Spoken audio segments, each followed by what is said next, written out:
Welcome back बच्चा party. मैं हूं अभिषेक और आज हम लोग सॉल्व करेंगे एनसीईआरटी का चैप्टर 9 जिसका नाम है सम एप्लीकेशन ऑफ ट्रिग्नोमेट्री। ये जो चैप्टर है ना, यही चैप्टर आपको आरएस अग्रवाल में सेम मिलेगा हाइट एंड डिस्टेंस के नाम से। नाम अलग है, क्वेश्चन एक जैसे मिलेंगे दोनों ही चैप्टर में। देखो आज हम लोग सॉल्व करेंगे एक्सरसाइज 9.1 और 9.1 के सारे क्वेश्चन आज इसी वीडियो में कंप्लीट करेंगे। बट इसके जो क्वेश्चन है एक्सरसाइज 9.1 के, इसको सॉल्व करने के लिए आपको दो टॉपिक को समझना पड़ेगा।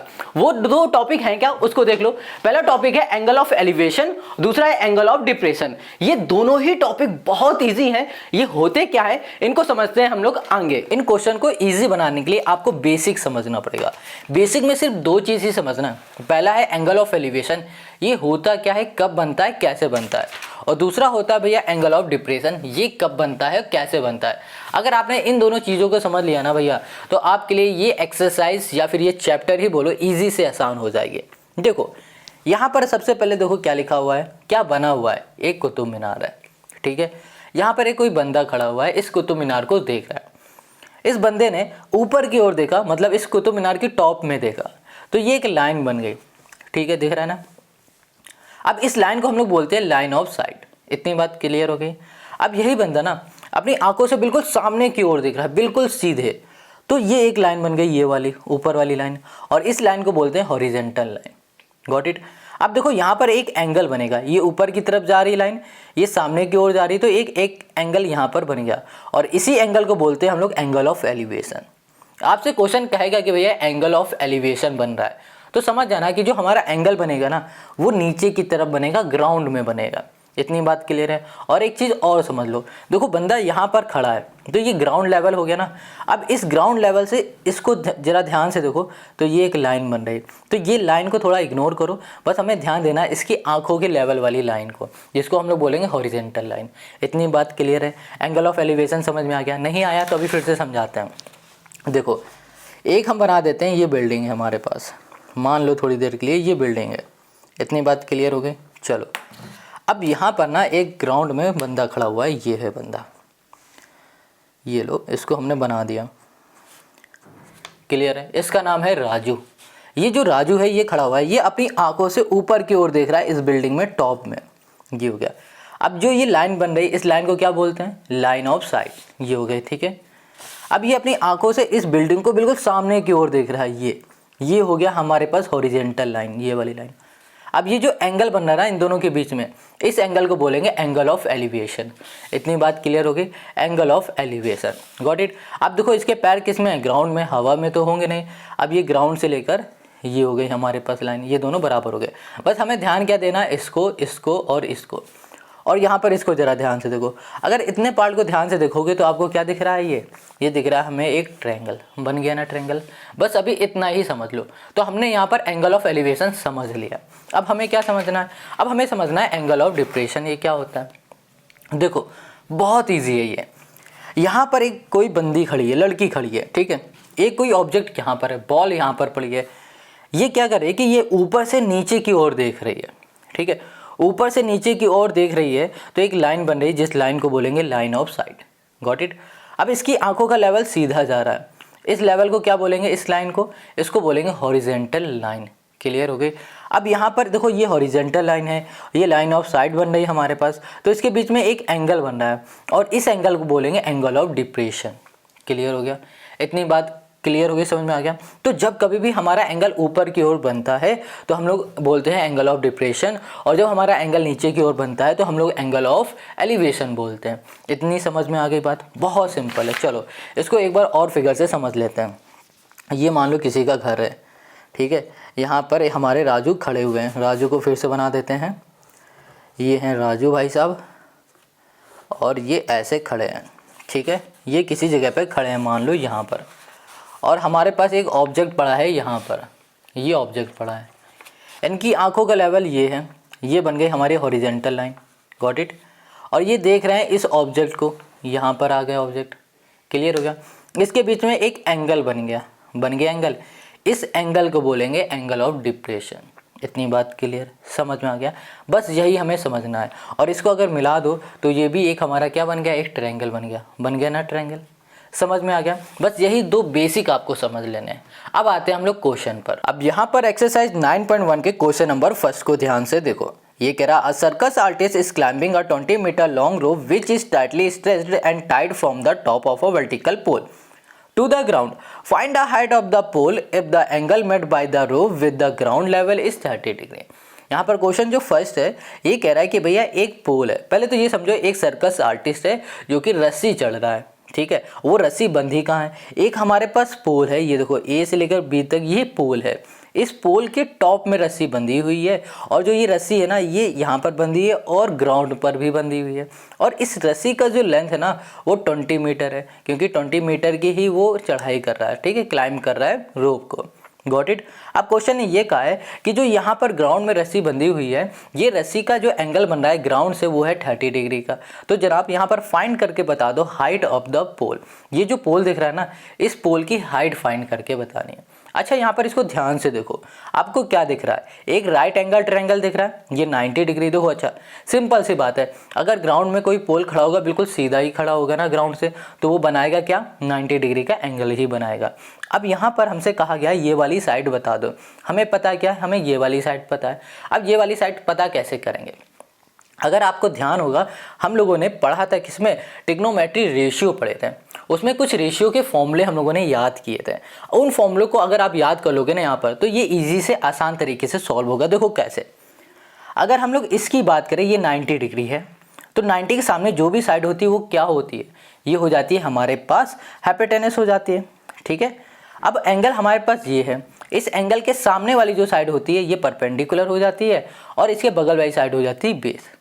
अब यहाँ पर देखो क्वेश्चन ने कहा है कि भैया ये वाली साइड फाइंड करो जो कि है परपेंडिकुलर, और यहाँ पर हमें एच मतलब ये वाली साइड पता है जो कि है हाइपोटेनस, ठीक है।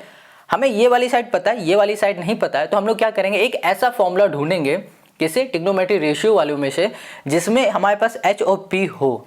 चलो आ जाते हैं, फॉर्मूले को उठा के देख लेते हैं। ये देखो यहाँ पर आपको क्या दिख रहा है? साइन थीटा दिख रहा है, ठीक है। थीटा मतलब क्या हो रहा है? थीटा मतलब हो रहा है ये वाला एंगल। अब हमने क्या कहा कि हमें ये फाइंड करना है, हमें ये वाली साइड गिवन है, इस साइड का नाम है एच और इस साइड का नाम है पी। ये एच और पी कैसा है पता चल गया ना? तो देखो हमने देखा यहाँ पर एच है, यहाँ पर पी है, तो इस फॉर्मूले से हम लोग इसे सॉल्व कर सकते हैं, ठीक है। और यहाँ पर फिर से देखो, यहाँ पर लिखा है कॉसेक थीटा, यहाँ पर भी एच है, यहाँ पर भी पी है, और इस फॉर्मूले से भी हम लोग इसे सॉल्व कर सकते हैं। इन दोनों में से किसी भी एक फॉर्मूले से आप सॉल्व कर सकते हो। अब किससे आपको सॉल्व करना है ये आपकी मर्जी। अब हम यहाँ पर इसको साइन वाले फॉर्मूले से सॉल्व करके दिखाते हैं। चलो देखो कैसे सॉल्व होगा। अब हमने यहाँ पर फिगर बना लिया। अब इसको एक बार और अच्छे से समझ लो। देखो हमें पता है ये 90 डिग्री है, 90 के सामने जो भी साइड होती है वो हमेशा हाइपोटेनस होती है। हमें ये वाला एंगल पता है, इस एंगल के सामने जो भी साइड होगी ना वो साइड हमेशा परपेंडिकुलर होगी और बगल वाली साइड हो जाएगी हमारे पास बेस। इस तरीके से हमने एच, पी और बी को देखा हुआ है। हमें ये फाइंड करना, हमें ये पता है, हमें इससे कोई मतलब ही नहीं है, बस हम लोग ये और ये मिला के इसको फाइंड कर लेंगे कैसे भी करके। तो अभी हमने देखा कि भैया साइन जो थीटा है ना, साइन थीटा, उसका जो फॉर्मूला होता है वो होता है पी अपॉन एच। पी मतलब क्या है? परपेंडिकुलर। अब देखो यहाँ परपेंडिकुलर क्या है? ए बी है ना, तो यहाँ पर हमने लिख दिया ए बी। और एच मतलब हाइपोटेनस, हाइपोटेनस क्या है? ए सी है, तो हमने लिख दिया ए सी। अब थीटा क्या है यहाँ पर? 30 डिग्री, तो यहाँ लिखो sine 30 degree equals to A B कितना है पता नहीं, तो ए बी को ए बी लिख दो, और ए सी हमें पता है 20 है। अब यहाँ पर देखो साइन 30 डिग्री की वैल्यू क्या होती है? ट्रिग्नोमेट्री टेबल में जाओ और देखो साइन 30 डिग्री की वैल्यू क्या होगी, तो आपको पता चल जाएगा 1/2 है। अगर आपने अभी ट्रिग्नोमेट्री टेबल याद नहीं की तो भैया उसको याद कर लो, बहुत ज़रूरी है। तो यहाँ कर दिया ए बी अपॉन 20, ये डिवाइड में इधर चला जाएगा, मल्टीप्लाई में हो जाएगा ऊपर 1 के साथ, तो यहाँ पर आ जाएगा 20/2 हो जाएगा, और ये हो गया हमारे पास ए बी। Got it? इसको सॉल्व कर दोगे तो यहाँ पर आ जाएगा हमारे पास ए बी इक्वल्स टू आ गया हमारे पास 10, और यहाँ लिख दिया हमने 10 मीटर। हमें ए बी ही फाइंड करना था जो कि ये परपेंडिकुलर थी हमारे पास, और ये हमने फाइंड कर लिया जो कि आया है 10। तो यहाँ लिख सकते हैं हम लोग height of the pole equals to हमने कर दिया यहाँ पर 10 मीटर। बस हमें यही फाइंड करके दिखाना था और यही हो गया इसका सोल्यूशन। कितना सिंपल इजी था ना। तो चलो अब आ जाओ इसी के क्वेश्चन नंबर 2 पर। Question 2, a tree breaks due to a storm and a broken part bends so that the top of the tree touches the ground making an angle 30 degree with it. The distance between the foot of the tree to the point where the top touches the ground is 8 meter. Find the height of the tree. देखो यहाँ पर question number 2 कह रहा है कि भैया एक पेड़ खड़ा हुआ था, कुछ मान लो ये पेड़ है मान लो, ठीक है। अब ये पेड़ आंधी की वजह से टूटा और ऐसे टूट के गिरा कि वो जो ग्राउंड को टच कर रहा है ना वो 30 डिग्री पे टच कर रहा है। अभी आपको समझाते हैं, देखो कैसे। मान लो थोड़ी देर के लिए ये हमारे पास एक पेड़ है, ठीक है, ये पेड़ है इतना बड़ा। अब आंधी आई, बीच से ये पेड़ यहाँ से टूट गया। अब ये टूटेगा तो नीचे ग्राउंड में ही तो गिरेगा, तो ये ग्राउंड में गिर गया कुछ इस तरीके से। अब इसका जो टॉप था वो ग्राउंड में आके टच कर गया, ये मान लो इस जगह पे टच कर रहा है। अब क्वेश्चन ने ये कहा है कि इस पॉइंट में टच कर रहा है, तो ये ऐसा टच कर रहा है कि ये एंगल बना रहा है 30 डिग्री का। 30 डिग्री है ना, हाँ 30 डिग्री का यहाँ पर ये एंगल बना रहा है। अब क्वेश्चन ने ये भी बताया है कि जो पेड़ यहाँ पर था, इस पेड़ से लेकर और जहाँ पर ये गिरा हुआ है इस तक की जो डिस्टेंस है ना वो 8 मीटर की है। तो क्वेश्चन ने ये कहा है कि भैया ये बताओ इस पेड़ की हाइट कितनी होगी। क्या पूछा हुआ है, हाइट पूछी है। तो ध्यान से देखो, आधा पार्ट इस तरफ गिर गया, इसका मतलब क्या हो रहा है, हमें ये भी फाइंड करना है, ये वाली साइड, और हमें ये वाली साइड यहाँ से लेकर यहाँ तक की साइड भी फाइंड करनी। ये वाली साइड और ये वाली साइड को जब ऐड कर देंगे तो पूरा एक हमारा पेड़ बन जाएगा, और उसको ऐड करने के बाद जो भी आएगा तो हम लोग बता देंगे कि वो पेड़ की हाइट है। समझ में आ गया क्वेश्चन। तो चलो अब इसे करते हैं। ओके, अब इसके सोल्यूशन को ध्यान से समझो। हमने यहाँ पर फिगर बना लिया, इस फिगर को ध्यान से देखो फिर से। ये पूरा हमारा पेड़ है, ये बीच से टूटा आंधी से, और क्या हुआ यहाँ पर गिरा। अब ये जिस तरीके से गिरा तो यहाँ पर बन रहा है 30 डिग्री का एंगल। अब क्वेश्चन ने बताया कि यहाँ से लेकर यहाँ तक की जो डिस्टेंस है वो 8 मीटर है, यहाँ पर हमने लिख दिया, ठीक है। चलो हमें क्या फाइंड करना है, इस पूरे ट्री की हाइट फाइंड करना है। अब देखो आधा पार्ट यहाँ पर गिर गया तो इसका मतलब हो रहा है हमें ये भी फाइंड करना है, और आधा पार्ट यहाँ पर है तो इसका मतलब ये भी हमें फाइंड करना है। तो ये देखो हमारे पास क्या है, 90 डिग्री है। पेड़ अगर ग्राउंड में खड़ा है तो भैया 90 डिग्री में खड़ा होगा। ये 90 डिग्री, इसके सामने वाली जो भी साइड होगी ना वो हो जाएगी हमारे पास h मतलब हाइपोटेनस। ये एंगल हमें पता है, इस एंगल के सामने जो भी हमारे पास साइड होगी ये हो जाएगी हमारे पास परपेंडिकुलर, और बगल वाली साइड हो जाती है जो कि ये है, ये हो गई बेस। अब देखो हमें बेस पता है, परपेंडिकुलर हमें फाइंड करना है और h फाइंड करना है। इन दोनों में से किसी भी एक को पहले फाइंड कर लो। चलो हम लोग इसको फाइंड करते हैं। तो यहाँ पर P और B किस फॉर्मूले में आता है ये बताओ। P और B आप बताओगे tan थीटा के फॉर्मूले में आता है। देखो tan थीटा होता है P/B, या फिर आप cot थीटा का फॉर्मूला लगा दो B/P, दोनों से ही आंसर आ जाएंगे, ठीक है। तो चलो हम लोग करते हैं। यहाँ पर लिखा हमने tan theta equals to P/B। P हमारे पास यहाँ पर क्या है, P मतलब परपेंडिकुलर, ये हमारे पास BC, और यहाँ पर B हमारे पास BD, ये हो गया। अब यहाँ लिखा हमने 10, और थीटा की जगह पे हम लोग लिख सकते हैं 30 इक्वल्स टू BC। हमारे पास क्या है, BC, ये हमें पता नहीं तो यहाँ पर हमने BC कर दिया। BD हमारे पास है 8, यहाँ पर हमने 8 कर दिया। tan 30 मतलब क्या होता है इसका एंगल, ये हो जाएगा हमारे पास 1/√3 हो जाता है, लिख दिया। ये डिवाइड में इधर जाएगा मल्टीप्लाई में हो गया, इक्वल्स टू हमने कर दिया BC। हमें यहाँ पर BC कितना मिल गया, 1/√3 होता है ना, ये √3 रहेगा, ठीक है। ये 8 का इसमें मल्टीप्लाई 8 हो गया हमारे पास √3 इक्वल्स टू हो गया हमारे पास BC। हमें यहाँ पर BC मिल गया। इतनी बात क्लियर होगी, समझ में आ गया। हमने यहाँ पर BC फाइंड किया है। अब हमें क्या फाइंड करना है, अब हमें यहाँ पर CD फाइंड करना है। कैसे करेंगे, अब फॉर्मूला सोचो जहाँ पर B और H आता हो। B और H आता है कॉस वाले में, तो हम लोग यहाँ पर लिखेंगे कॉस का फॉर्मूला। ये हो गया cos theta. Cos theta equals to हो जाएगा B/H। B मतलब होता है बेस जो कि है BD, और H हमारे पास है CD। और यहाँ पर कॉस लिखा हमने, थीटा की जगह पर 30 हो जाएगा, और यहाँ पर BD हमारे पास रहेगा 8 और CD रहेगा, ठीक है। अब यहाँ पर cos 30 मतलब होता है √3/2 होता है, गॉट इट। अब यहाँ पर है हमारे पास 8/CD।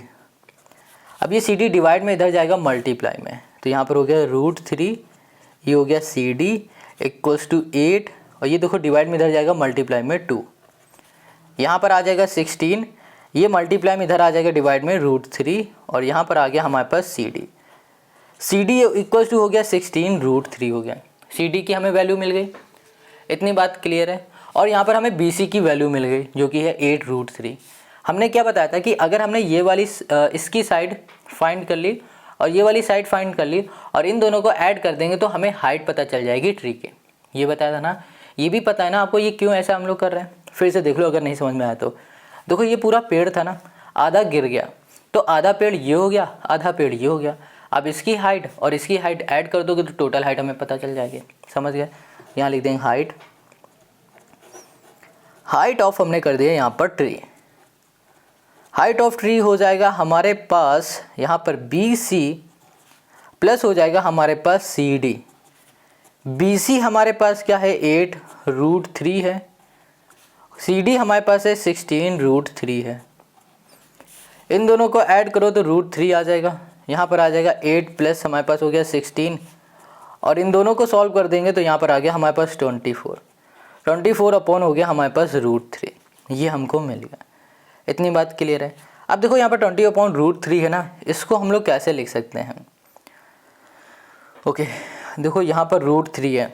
अगर हम लोग ना एक काम करें कि यहाँ पर 24 अपॉन √3 है, हमें देखो रूट जो डिवाइड में रूट है ना इसको कैसे भी करके हटाना है। तो √3 है तो √3 का अगर हम लोग ऊपर भी मल्टीप्लाई कर दें और नीचे भी मल्टीप्लाई कर दें तो ये हट जाएगा। देखो यहाँ पर आ जाएगा 24, ये हो जाएगा हमारे पास √3 और यहाँ पर √3 इंटू √3 मतलब हो जाएगा 3 से ये कैंसिल हो गया। यहाँ पर आ जाएगा हमारे पास 3 8 जो होता है तो 8√3 हमें यहाँ पर मिल गया। तो इसकी जो हाइट होगी ना वो हमें कितनी मिल गई है 8√3 मिल गई। समझ में आ गया। और यही हो गया क्वेश्चन नंबर 2 का हमारा सोल्यूशन। तो हाइट हमें बतानी थी और यही हो गया इस क्वेश्चन नंबर 2 का हमारा आंसर। अब आते हैं हम लोग क्वेश्चन नंबर 3 पर। क्वेश्चन नंबर 3 यहाँ पर कह रहा है कि एक कंस्ट्रक्टर है जो कि पार्क में झूले लगाने जा रहा है, वो भी 2 झूले लगाएगा अलग अलग एज ग्रुप वाले चिल्ड्रन के लिए। अब वो झूले कैसे होंगे पता है, वो स्लाइड वाले झूले लगा रहा है। अब यहाँ पर कंस्ट्रक्टर कह रहा है कि जो 5 साल के बच्चे होंगे ना या फिर उनसे कम के बच्चे होंगे उनके लिए जो झूला लगाया जाएगा उसकी जो हाइट होगी वो 1.5 मीटर की होगी और जो एंगल बनेगा ग्राउंड पे वो 30 डिग्री का एंगल बनेगा। ठीक है। अच्छा इसी फिगर को ध्यान से समझ लो। आपने एक झूला देखा होगा कि यहाँ से चढ़ा जाता है, फिर यहाँ बैठा जाता है और यहाँ से खिसकते हुए नीचे आ जाते हैं, उन्हीं को बोलते हैं स्लाइड वाले झूले। तो कुछ इस तरीके से ही झूले बन रहे हैं बट अलग अलग एज ग्रुप वाले के लिए। जो छोटे बच्चे हैं उनके लिए छोटा बनेगा, जो बड़ा है उनके लिए बड़ा बनेगा। तो जो छोटे बच्चे हैं 5 साल तक के बच्चे, उनका जो हाइट होगी झूले की वो 1.5 मीटर की होगी और जो ग्राउंड वाला होगा, ग्राउंड में जहाँ पर झूला टच करेगा वो 30 डिग्री पे करेगा। ठीक है। आगे क्वेश्चन कह रहा है कि जो बड़े बच्चे हैं उनकी जो झूले की हाइट होगी वो 3 मीटर की होगी और जो ग्राउंड में टच करेगा वो 60 डिग्री पे टच करेगा। तो क्वेश्चन ये कहा है what should be the length of the slide in each case. जो ये स्लाइड होगी ना जहाँ पर खिसकते हुए नीचे आते हैं, इस स्लाइड की लेंथ क्या होगी दोनों झूले की, ये हमें फाइंड करके बताना है। तो चलो सबसे पहले छोटे वाले झूले का निकालते हैं फिर बड़े वाले झूले का निकालते हैं। अब यहाँ पर इसको जरा ध्यान से देखो, यहाँ पर एक हमने झूला बना दिया जिसकी जो हाइट है ना वो है 1.5 मीटर की। क्लियर है। अब यहाँ पर क्वेश्चन ने हमें ये बता दिया है ये जो एंगल बन रहा है ना ग्राउंड में ये है 30 डिग्री का। अब यहाँ पर क्वेश्चन ने पूछा है कि ये जो स्लाइड बन रही है, ये वाली स्लाइड, ये झूले की स्लाइड, इसकी हाइट क्या होगी ये फाइंड करना है। ठीक है। देखो ये 90 डिग्री का एंगल है। अगर पोल खड़ा है तो भैया बिल्कुल स्ट्रेट खड़ा होता है तो वो 90 डिग्री का बन गया। अब 90 डिग्री के सामने जो भी हमारे पास साइड होगी वो हाइपोटेनस हो गई। अब यहाँ पर हमारे पास जो एंगल है इसके सामने जो भी साइड होगी ये हो जाएगी हमारे पास परपेंडिकुलर और बगल वाली साइड हो जाएगी हमारे पास बेस। इतनी बात क्लियर, समझ में आ गया। अब देखो हमें ये परपेंडिकुलर पता है, हमें ये वाली साइड फाइंड करनी है हाइपोटेनस। कैसे करेंगे, किस फॉर्मूले से करेंगे सोचो। देखो परपेंडिकुलर और हाइपोटेनस किस में होता है, ये होता है साइन वाले में। तो हम लोग लिखेंगे यहाँ पर sine theta. Sine theta equals to हो जाएगा हमारे पास A B. Perpendicular upon hypotenuse होता है तो यहाँ पर परपेंडिकुलर लिखेंगे ए बी और यहाँ पर अपॉन हो जाएगा हमारे पास ए सी हो जाएगा। अब यहाँ पर साइन थीटा है, थीटा की जगह पे आप लिखो 30 और यहाँ पर ए बी की जगह पे आप लिखो 1.5 और यहाँ पर लिख दो ए सी। अब हमें ये बताओ कि जो साइन 30 है इसकी वैल्यू क्या होती। आप कहोगे 1/2, बिल्कुल। तो हम यहाँ लिख देते हैं, यहाँ पे लिखा हमने 1.5 और यहाँ कर दिया हमने ए सी। Got it. ए सी को इधर भेजो, 2 को इधर भेजो। ए सी यहाँ पर आ गया, 2 यहाँ पर आ जाएगा 1.5 इंटू हो गया हमारे पास 2 जो कि हो गया हमारे पास 3 और यहाँ पर लगा दिया हमने मीटर। हमें यहाँ पर AC मिल चुका है। अब ये AC क्या है पता ना, ये छोटे वाले झूले की स्लाइड की लेंथ है जो कि होगी 3 मीटर की। समझ गए। चलो अब एक और झूला बना लेते हैं। यहाँ पर हमने एक झूला बना दिया, ये है हमारे पास, ठीक है। ये बड़े वाले बच्चों के लिए झूला है। अब इसकी जो हाइट है वो देख लेते हैं। हमारे पास जो इसकी हाइट थी वो कितनी थी, कहाँ गया क्वेश्चन। इसकी जो हाइट है वो 3 मीटर की है और इसका जो एंगल है वो 60 डिग्री का है। Got it. इसकी भी नेमिंग हम कर देते हैं। ये हो गया हमारे पास ए, ये हो गया बी और ये हो गया सी। हमें फिर से यही फाइंड करना है, ये वाली साइड, क्योंकि जो स्लाइड है ना यही फाइंड करनी है। अब ये 90 डिग्री है, इसके सामने वाली साइड होगी हमारे पास हाइपोटेनस। ये जो एंगल है इसके सामने वाली साइड हो गई हमारे पास परपेंडिकुलर, बगल वाली साइड हो गई हमारे पास बेस। गॉट इट, समझ गए। चलो अब यहाँ पर हमें यही फाइंड करना है ना, तो फिर से साइन वाला फॉर्मूला लगा दो। यहाँ पर लिख दिया हमने साइन, यहाँ पर हो गया हमारे पास थीटा इक्वल्स टू हो जाएगा हमारे पास ए बी अपॉन हो जाएगा हमारे पास ए सी हो जाएगा। Got it. अब थीटा की जगह पे यहाँ पर 60 आ जाएगा, ऊपर 30 था, बस यहाँ पर क्या हो रहा है 60 आ रहा है, तो यहाँ लिखा हमने साइन, ये हो गया हमारे पास 60 इक्वल्स टू ए बी हमारे पास 3 है, ए सी हमारे पास क्या है ए सी है, तो ए सी को ए सी लिखो। अब यहाँ पर हो गया साइन 60, इसकी वैल्यू हो जाएगी √3/2 लिख दो, और यहाँ पर हो जाएगा हमारे पास 3/AC, ये भी हमने लिख दिया, और यहाँ पर √3/2 होगी ना कि 3 होगी, ठीक है। अब इसको इधर भेज दो, इसको इधर भेज दो, यहाँ पर हो गया √3AC इक्वल्स टू हो जाएगा, ये इधर जाएगा मल्टीप्लाई में, तो 3 2 जा क्या हो गया 6 हो गया। यहाँ पर आ गया AC इक्वल्स टू 6, ये हो गया डिवाइड में, तो √3 आ गया, तो हमें मिल गया 6√3। हमने देखा जो हमारे पास डिवाइड में है ना वो क्या है √3 है, हमें कैसे भी करके इस √3 को डिवाइड से हटा देना है बस। तो क्या करो, इसमें √3 का ऊपर भी मल्टीप्लाई करो और नीचे भी मल्टीप्लाई करो, तो यहाँ पर आ जाएगा 6√3 और यहाँ पर आ जाएगा हमारे पास 3। √3 × √3 होता है 3, तो ये हो गया 3 से ये कैंसिल हो गया 2, तो हमें यहाँ पर AC मिल चुका है 2√3 और यहाँ पर हो जाएगा हमारे पास मीटर। इतनी बात क्लियर है। तो हमारे पास जो बड़ी वाली स्लाइड है ना उसकी जो हमारे पास डिस्टेंस आई है वो 2√3 मीटर है, जो छोटी वाली स्लाइड है उसकी जो डिस्टेंस है वो 3 मीटर है। यही हमें फाइंड करके दिखाना था क्वेश्चन नंबर 3 में, और ये हमने कर लिया है सॉल्व। अब आते हैं हम लोग क्वेश्चन नंबर 4 पर। क्वेश्चन नंबर 4 यहाँ कह रहा है कि द एंगल ऑफ एलिवेशन, देखो यहाँ पर एंगल ऑफ एलिवेशन की बात कर दी क्वेश्चन ने। आपको पता ना एंगल ऑफ एलिवेशन बनता कब है, नहीं पता अभी बता देते हैं फिर से। ये कह रहा है the angle of elevation of the top of a tower from a point on the ground which is 30 metre away from the foot of the tower is 30 degree, find the height of the tower. Question कह रहा है कि एक आपके पास tower है और उस tower की आपको हाइट फाइंड करनी है, ठीक है। अब क्वेश्चन ने कहा क्या है यहाँ पर, इसको समझ लो। कह रहा है कि एक आपके पास टावर है, ठीक है, और उस टावर पे बन रहा है एक 30 डिग्री का एंगल ऑफ एलिवेशन बन रहा है, और जिस पॉइंट में एंगल ऑफ एलिवेशन बन रहा है उस पॉइंट से लेकर जहाँ पर हमारा टावर खड़ा है उस पॉइंट तक की जो डिस्टेंस है वो 30 मीटर है। अब इस टावर की हाइट फाइंड करके बताओ। क्वेश्चन समझ में आ गया। चलो पहले इसके फिगर को समझो फिर इसको सॉल्व करते हैं। यहाँ पर अब क्वेश्चन नंबर 4 को देखो, यहाँ हमने क्वेश्चन नंबर 4 डाल दिया। अब हमने बना दिया एक टावर, ये है हमारे पास टावर, ठीक है।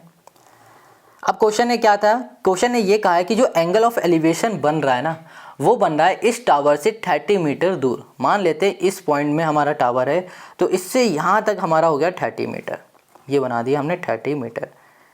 इस पॉइंट में एंगल ऑफ एलिवेशन बन रहा है। एंगल ऑफ एलिवेशन हमेशा ग्राउंड में मतलब नीचे की तरफ बनता है, ठीक है। टॉप ये है, टॉप से ये हो गया हमारा एंगल ऑफ एलिवेशन बन गया, ठीक है। अब इसका जो एंगल बन रहा है वो क्वेश्चन ने क्या बताया 30 डिग्री का है।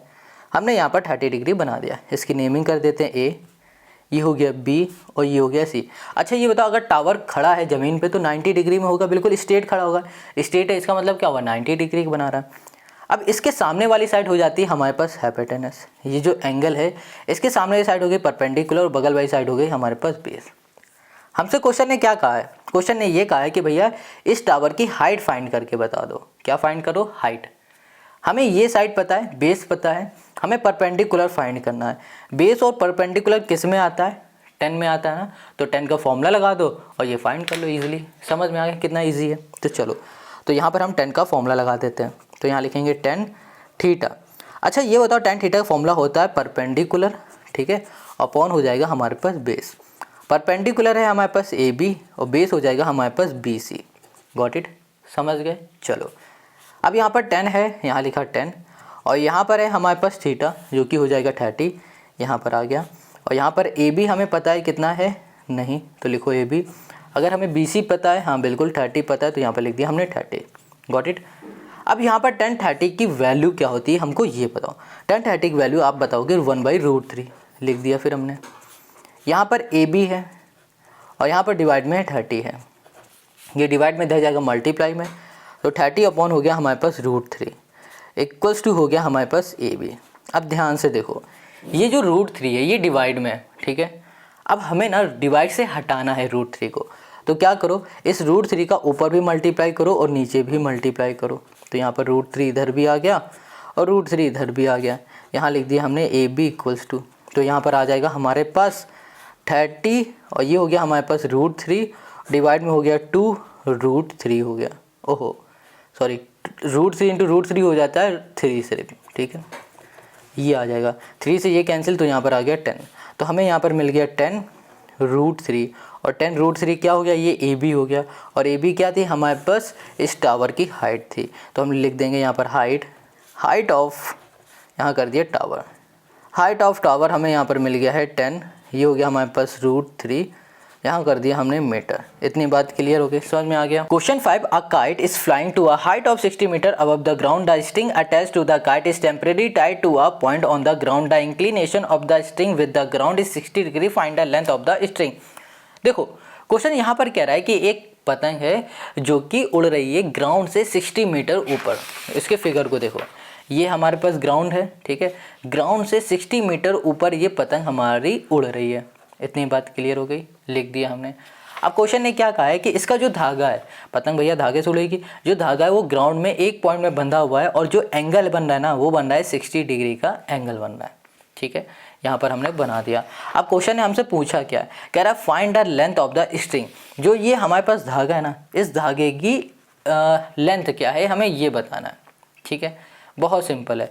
अगर ये ग्राउंड से 60 मीटर ऊपर उड़ रही तो इसका मतलब ये हो रहा हमारे पास 90 डिग्री का। मान लेते हैं ये 90 डिग्री है, 90 सामने वाली साइड हो गई हाइपोटेनस। ये हमें एंगल पता है, इस एंगल वाले सामने वाला जो साइड होगा वो हो जाएगा परपेंडिकुलर।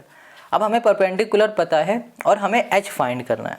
क्या पता है, परपेंडिकुलर पता है, हमें एच फाइंड करना है। तो हम लोग कैसे फाइंड करेंगे, बहुत सिंपल है, हम लोग साइन के फॉर्मूले से इसे फाइंड कर लेंगे। देखो कैसे, तो यहाँ पर आ जाते हैं। चलो तो हमने क्या बताया कि हम लोग यहाँ पर एच फाइंड करेंगे साइन के फॉर्मूले से। तो हमने यहाँ लिखा साइन थीटा इक्वल्स टू हमने कर दिया, यहाँ पर हो जाएगा हमारे पास P अपॉन एच, मतलब हो जाएगा हमारे पास बी सी अपॉन हो जाएगा हमारे पास ए सी, यहाँ पर कर दिया हमने ए सी। अब यहाँ लिखा हमने साइन 60 हो जाएगा क्योंकि एंगल हमें पता है 60 डिग्री है, तो यहाँ पर हो गया हमारे पास 60 डिग्री इक्वल्स टू यहाँ पर है हमारे पास बी सी जो कि है 60 और ए सी हमारे पास हो गया यहाँ पर ए सी। Got it. अब इधर आ जाओ, जो साइन 60 है इसकी जो वैल्यू होती है ये होगी √3/2 हो गई और यहाँ पर हो गया हमारे पास 60 और डिवाइड में हो गया हमारे पास ए सी। अब ए सी को इधर भेज दो, इसको इधर भेज दो, ये हो गया √3, यहाँ पर हो गया हमारे पास ए सी इक्वल्स टू हो गया हमारे पास 60 और यहाँ पर देखो 2 है डिवाइड में, इधर आएगा तो मल्टीप्लाई में, तो यहाँ पर आ गया 2, तो ये बन जाएगा हमारे पास 120 और डिवाइड में आ जाएगा हमारे पास ये मल्टीप्लाई में इधर आ जाएगा डिवाइड में √3। हमें ए सी मिल गया है 120 अपॉन √3। बट यहाँ पर जो रूट है ना वो नीचे की ओर है, हमें रखना नहीं होता है, तो हमें क्या करना पड़ेगा, ऊपर √3 का भी मल्टीप्लाई और डिवाइड में भी √3 का मल्टीप्लाई कर देंगे। तो यहाँ पर आ जाएगा 120 और ये हो गया हमारे पास √3 और यहाँ पर आ जाएगा हमारे पास 3 4 12 हो गया। तो हमें यहाँ पर ए सी जो मिला है ये मिला है 40 और यहाँ पर हो गया हमारे पास √3। इतनी बात क्लियर है, हमें ए सी मिल चुका है, हमें यही फाइंड करना था। ये देखो ए सी, ये ए सी क्या थी, इस पतंग का धागा था जिसकी हाइट है 40, ये हो गया हमारे पास √3। तो यहाँ पर लिख देते हैं द लेंथ ऑफ स्ट्रिंग हो गया इज़ हो गया हमारे पास 40√3, ये हो गया हमारे पास मीटर। इतनी बात क्लियर। और यही हो गया क्वेश्चन नंबर 5 का हमारा सोल्यूशन। अब आते हैं हम लोग क्वेश्चन नंबर 6 पर। Question 6, a 1.5 metre tall boy is standing at some distance from a 30 metre tall building. The angle of elevation from his eyes to the top of the building increases from 30 to 60 degree as he walks toward the building. Find the distance he walked toward the building. अब यहाँ पर जो question 6 है ये कह रहा है एक जो बॉय है, इसको फिगर से समझो। यहाँ पर हमने बना दिया एक बॉय, ठीक है, ये एक लड़का है चिंटू जिसका नाम है, वो यहाँ पर खड़ा है बिल्डिंग के सामने। ये हमारे पास बिल्डिंग है, ठीक है।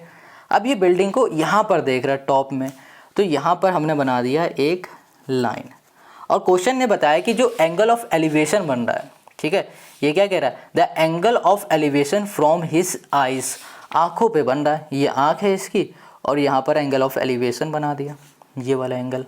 समझ में आ गया? एंगल ऑफ एलिवेशन हमेशा नीचे की ओर बनता है, जो कि हमने बना दिया। अब आगे क्वेश्चन ने क्या कहा है, पहले इसको समझ लो। अच्छा, ये पूरा हमारा क्या है, 30 डिग्री है, ठीक है, और ये हमारे पास जो लड़का इसकी हाइट है 1.5 है। तो अगर हम लोग सिर्फ यहाँ से यहाँ तक की बात करें तो इसकी हाइट क्या हो जाएगी, 30 में ये माइनस कर दोगे तो यहाँ पर मिल जाएगा 28.5, मिल जाएगा ना। ये भी ग्राउंड में खड़ा है, ये भी ग्राउंड में खड़ा है, क्योंकि हमारा एंगल ऑफ एलिवेशन इस पॉइंट में बन रहा है, इसलिए हम लोग हाइट भी सिर्फ इस पॉइंट तक की ही लेंगे, ठीक है। क्लियर इतनी बात? चलो अब आगे क्वेश्चन ने ये कहा है कि जो ये लड़का है, देखो ये कह रहा है his eyes to the top of the building increases from 30 to 60 degree as he walks toward the building. ये बिल्डिंग की तरफ आगे बढ़ रहा है, तो ये एंगल जो 30 डिग्री का बन रहा है, आगे मान लो पहुंच गया इस पॉइंट में, ये लड़का इस पॉइंट में पहुंच गया है, ठीक है, ये लड़का रुकने वाला नहीं है और इस पॉइंट में पहुंच गया है। तो यहाँ पर जो एंगल बन रहा है, ये एंगल बन रहा है 60 डिग्री का। तो क्वेश्चन ने ये पूछा है कि ये बताओ ये कितना आगे बढ़ा हुआ है, इसकी हमें डिस्टेंस बतानी, इतनी, ये डिस्टेंस हमें बतानी है। समझ में आ गया? अब ये डिस्टेंस हम लोग कैसे बताएंगे, इस पूरी डिस्टेंस निकालेंगे, यहाँ से लेकर इस पॉइंट से लेकर इस पॉइंट तक की पूरी डिस्टेंस निकालेंगे, और इस पॉइंट से लेकर इस पॉइंट तक की डिस्टेंस निकाल देंगे, और इन दोनों डिस्टेंस को माइनस करेंगे, हमें ये डिस्टेंस मिल जाएगी। समझ गए? अब कैसे करना है वो भी समझ लो। अब तो चलो इसको सॉल्व करने से पहले सबसे पहले इसकी नेमिंग करते हैं। ये हो गया हमारे पास ए, ये बी, ये हो गया सी, ठीक है, इसको बोल देते हैं डी, इसको बोल दिया ई, ये हो गया हमारे पास एफ। ये बात समझ में आ गई? पहले हम लिख लेते हैं ए बी। ए बी की जो हमारे पास डिस्टेंस है वो है 30, ये 30 मीटर की है, ठीक है। अब हमें क्या करना है, हमें सिर्फ यहाँ से लेकर ए से लेकर एफ तक की डिस्टेंस चाहिए, तो हमने लिखा A F equals to 30 minus 1.5। अब बात आती 1.5 आया कैसे, तो देखो इस लड़के की हाइट है 1.5, इसकी हाइट यहाँ से लेकर यहाँ तक है। अगर हमें सिर्फ इतनी डिस्टेंस चाहिए तो इतनी हाइट में माइनस करनी पड़ेगी ना, ये वाली डिस्टेंस। तो क्या होगा, टोटल में ये माइनस कर दो, ये यहाँ से आया, ये अगर 1.5 है तो ये भी हमारा 1.5 होगा, तो माइनस कर दिया, तो हमें मिल गया 28.5 मिल गया, जो कि है हमारे पास ए एफ, ठीक है। हमें ए एफ यहाँ पर मिल चुका है, इतनी बात क्लियर है। ए एफ हमको यहाँ पर मिल गया, हमें क्या करना, हमें अब इस पूरे की डिस्टेंस फाइंड करनी है। इस पूरे की डिस्टेंस कैसे फाइंड करेंगे, देखो ये 90 डिग्री का एंगल है, इसके सामने वाली साइड हो गई हाइपोटेनस, ये वाला एंगल है, इसके सामने वाली साइड हो गई परपेंडिकुलर, और ये नीचे वाली साइड हो गई हमारे पास बेस, यहाँ पर लिख देते हैं बेस, ठीक है। हमें बेस फाइंड करना है, परपेंडिकुलर पता है, तो फॉर्मूला कौन सा लगेगा, ये लगेगा tan थीटा वाला, तो यहाँ लिखेंगे हम tan थीटा हो गया tan थीटा। अभी हम लोग 30 डिग्री की बात कर रहे हैं, तो इसके हिसाब से इसका फॉर्मूला हो जाएगा हमारे पास A F perpendicular upon base, और डिवाइड में हो जाएगा हमारे पास डी एफ हो गया। Got it? ए एफ हमारे पास कितना है, 28.5 है, और डी एफ हमारे पास कितना है, डी और एफ, डी एफ हमें पता ही नहीं है, तो डी एफ को डी एफ लिख दो। अब यहाँ पर tan थीटा है, यहाँ लिखा हमने tan थीटा की जगह पे हमने कर दिया यहाँ पर 30 डिग्री, और यहाँ पर हो गया 28.5, और ये डी एफ, और यहाँ पर tan थीटा 30 डिग्री है, इसका जो फॉर्मूला होगा वो हो जाएगा हमारे पास 1/√3, और सॉरी इसकी जो वैल्यू होती है वो है 1/√3। यहाँ कर दिया 28.5, ये हो गया हमारे पास डी एफ। अब इसको इधर भेज दो, इसको इधर भेज दो, तो यहाँ पर हमें मिल जाएगा डी एफ इक्वल्स टू 28.5, यहाँ पर आ जाएगा हमारे पास √3। तो हमें डी एफ की वैल्यू मिल चुकी है, मिल गई, ठीक है। ये पूरा हमारा डी एफ था। अब हम लोग ई एफ फाइंड कर लेते हैं, इस ई एफ को। चलो आ जाओ, तो देखो ध्यान से फिर से, ये ई एफ है, ठीक है। हमें ये एंगल पता है, इसके सामने वाली साइड हो गई परपेंडिकुलर, ये वाली साइड हो गई बेस। हमें बेस फाइंड करना है कैसे भी करके, तो परपेंडिकुलर बेस क्या हो गया कॉम्बिनेशन, फॉर्मूला क्या हो गया tan वाला, तो यहाँ लिखेंगे 10, और यहाँ पर थीटा की जगह पे कर देते हैं डायरेक्ट 60, और यहाँ पर हो जाएगा हमारे पास ए एफ अपॉन हमने कर दिया डी एफ। अब यहाँ पर है tan 60, और tan 60 की वैल्यू क्या होती है बताओ, यहाँ पर 1060 है, इसकी वैल्यू हो जाएगी √3, ठीक है। और AF हमारे पास क्या है, AF है 28.8, 28.5, डिवाइड में हमारे पास DF है। इसको इधर भेज दो, इसको इधर भेज दो, तो यहाँ पर हो गया हमारे पास DF इक्वल्स टू यहाँ पर 28.5 और यहाँ पर आ गया हमारे पास √3। डिवाइड में √3 है ना, तो हमें कैसे भी करके √3 को हटाना है, तो √3 का ऊपर भी मल्टीप्लाई करो और नीचे भी कर दो, ठीक है, ये कर दो, ओके। या फिर एक काम करो कि अभी मल्टीप्लाई ना करो तो भी हमारा काम चल जाएगा। तो यहाँ पर एक काम करते हैं ना, इसको अभी ऐसे छोड़ देते हैं, है ना, छोड़ दो इसको अभी। यहाँ पर देखो DF हमें मिला है, DF कहाँ है हमारे पास, कुछ गड़बड़ हमने कर दिया, सॉरी DF नहीं लिखना था, हमें EF लिखना था, फिर से हमने लिख दिया EF। चलो DF की जगह पे हम EF लिखेंगे, हमें यही तो फाइंड करना था ना EF, तो ये EF रहेगा हमारे पास, ये हो गया हमारे पास EF, गॉट इट। हमने यहाँ पर EF भी फाइंड कर लिया है और DF भी फाइंड कर लिया। अब इस DF में जब EF को माइनस करेंगे तो हमें क्या मिल जाएगा, यहाँ पर मिल जाएगा DE मिल जाएगा। तो चलो यहाँ पे लिखेंगे DF कैसे बनेगा, जब हम लोग DE में ऐड करेंगे EF को ऐड करेंगे, है ना। देखो ये DF कैसे बन रहा है, जब DE में EF को हम लोग ऐड करेंगे तब DF बनेगा। अब DF की वैल्यू कितनी हमें पता है, 28.5 √3 पता है, इक्वल्स टू DE हमें पता है नहीं, DE हमें फाइंड करना, तो DE ऐसे लिखो, प्लस EF हमें पता है 28.5, डिवाइड में हो गया हमारे पास √3, गॉट इट। ये प्लस का इधर आ जाएगा माइनस का, यहाँ कर दिया 28.5, यहाँ पर √3 माइनस 28.5, यहाँ पर आ गया डिवाइड में √3, इक्वल्स टू हो गया हमारे पास DE। यहाँ पर 1 कर दो, एलसीएम ले लो √3 और यहाँ पर आ जाएगा, देखो ये √3 है, ऊपर जाएगा मल्टीप्लाई, तो यहाँ पर हो जाएगा 28.5 इंटू हो गया हमारे पास 3, √3 इंटू √3 क्या हो जाता है 3, माइनस यहाँ पर आ जाएगा 28.5 इक्वल्स टू DE, ठीक है। अब इसका इसमें मल्टीप्लाई कर दोगे तो आपको यहाँ पर मिल जाएगा 85.5, माइनस आ जाएगा 28.5, डिवाइड में आ जाएगा √3, इक्वल्स टू हो गया हमारे पास DE, ठीक है। इन दोनों को माइनस कर दो, माइनस करने में हमें मिलेगा 57, डिवाइड में आ गया हमारे पास √3, इक्वल्स टू हो गया हमारे पास DE हमें मिल चुका है 57/√3। हमें अब ये जो √3 दिख रहा है ना डिवाइड में, इसको हटा देना है, तो क्या करो, ऊपर भी √3 का मल्टीप्लाई, नीचे भी √3 का मल्टीप्लाई, तो 57 डिवाइड में हो गया √3 इंटू √3 बाई हो गया हमारे पास √3, तो यहाँ पर हो जाएगा हमारे पास 57। और यहाँ इसके आगे का तो हमने सोल्यूशन कर दिया था, आंसर भी ले आए, बट वीडियो रिकॉर्ड नहीं हो पाए, तो इसको समझ लो, बहुत सिंपल है। हमने क्या किया, 57 इंटू √3 किया तो 57 √3 आ गया, √3 इंटू √3 किया तो हमें यहाँ पर 3 मिल गया, 3 से हमने इसे कैंसिल किया तो हमें 19 मिल गया, पीछे √3 था, हमने पीछे √3 लिख दिया, तो 19 √3m हमें यहाँ मिल चुका है DE। हमें यही फाइंड करना था और यही हो गया हमारे पास क्वेश्चन नंबर 6 का सोल्यूशन। आई होप आपको यहाँ पर क्वेश्चन नंबर 6 समझ में आ गया है। अब आते हैं हम लोग क्वेश्चन नंबर 7 पर। Question 7, from a point on the ground the angles of elevation of the bottom and the top of the transmission tower fixed at the top of a 20 metre high building are 45 degree and 60 degree respectively, find the height of the tower. देखो question 7 यहाँ पर कह रहा है कि भैया एक आपके पास क्या है, बिल्डिंग है, ठीक है, और उस बिल्डिंग की जो हाइट है वो है 20 मीटर की, और उसी बिल्डिंग के ऊपर एक टावर लगा हुआ है, ठीक है। क्या कहा है क्वेश्चन है, एक बिल्डिंग है 20 मीटर की और उस बिल्डिंग के ऊपर एक टावर लगा हुआ है, और उसके टावर के बॉटम से और टॉप से, किसके टावर के बॉटम से टॉप से हमारा क्या बन रहा है, एंगल ऑफ एलिवेशन बन रहा है। जो बॉटम से बन रहा है ना वो है 45 डिग्री का, जो टॉप से बन रहा है वो 60 डिग्री का एंगल ऑफ एलिवेशन बन रहा है। क्वेश्चन ने कहा है find the height of the tower, tower की हाइट फाइंड करो। क्वेश्चन समझ में आ गया, अब इसका फिगर समझ लो। फिगर आपने समझ लिया तो आपको क्वेश्चन इजी से आसान लगने लगेगा। तो यहाँ पर देखो इसका फिगर कैसे बनेगा, एक हमने यहाँ पर बना दिया है कि ये है हमारे पास बिल्डिंग, ठीक है, ये समझो ये हमारी बिल्डिंग है, ये हमने बिल्डिंग बना दी। अब बिल्डिंग के ऊपर क्या लगा हुआ है, एक टावर लगा हुआ है, ये है हमारे पास टावर। अब क्वेश्चन ने ये कहा है कि जो ये टावर है ना, इस टावर के टॉप से और इसके बॉटम से, इसी टावर के टॉप से और बॉटम से एक एंगल ऑफ एलिवेशन बन रहा है।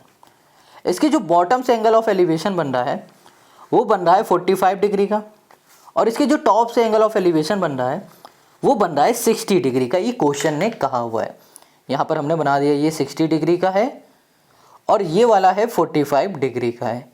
अब क्वेश्चन ने ये बताया हुआ है कि आपके पास जो ये बिल्डिंग है ना, इस बिल्डिंग की जो हाइट है वो 20 मीटर की है।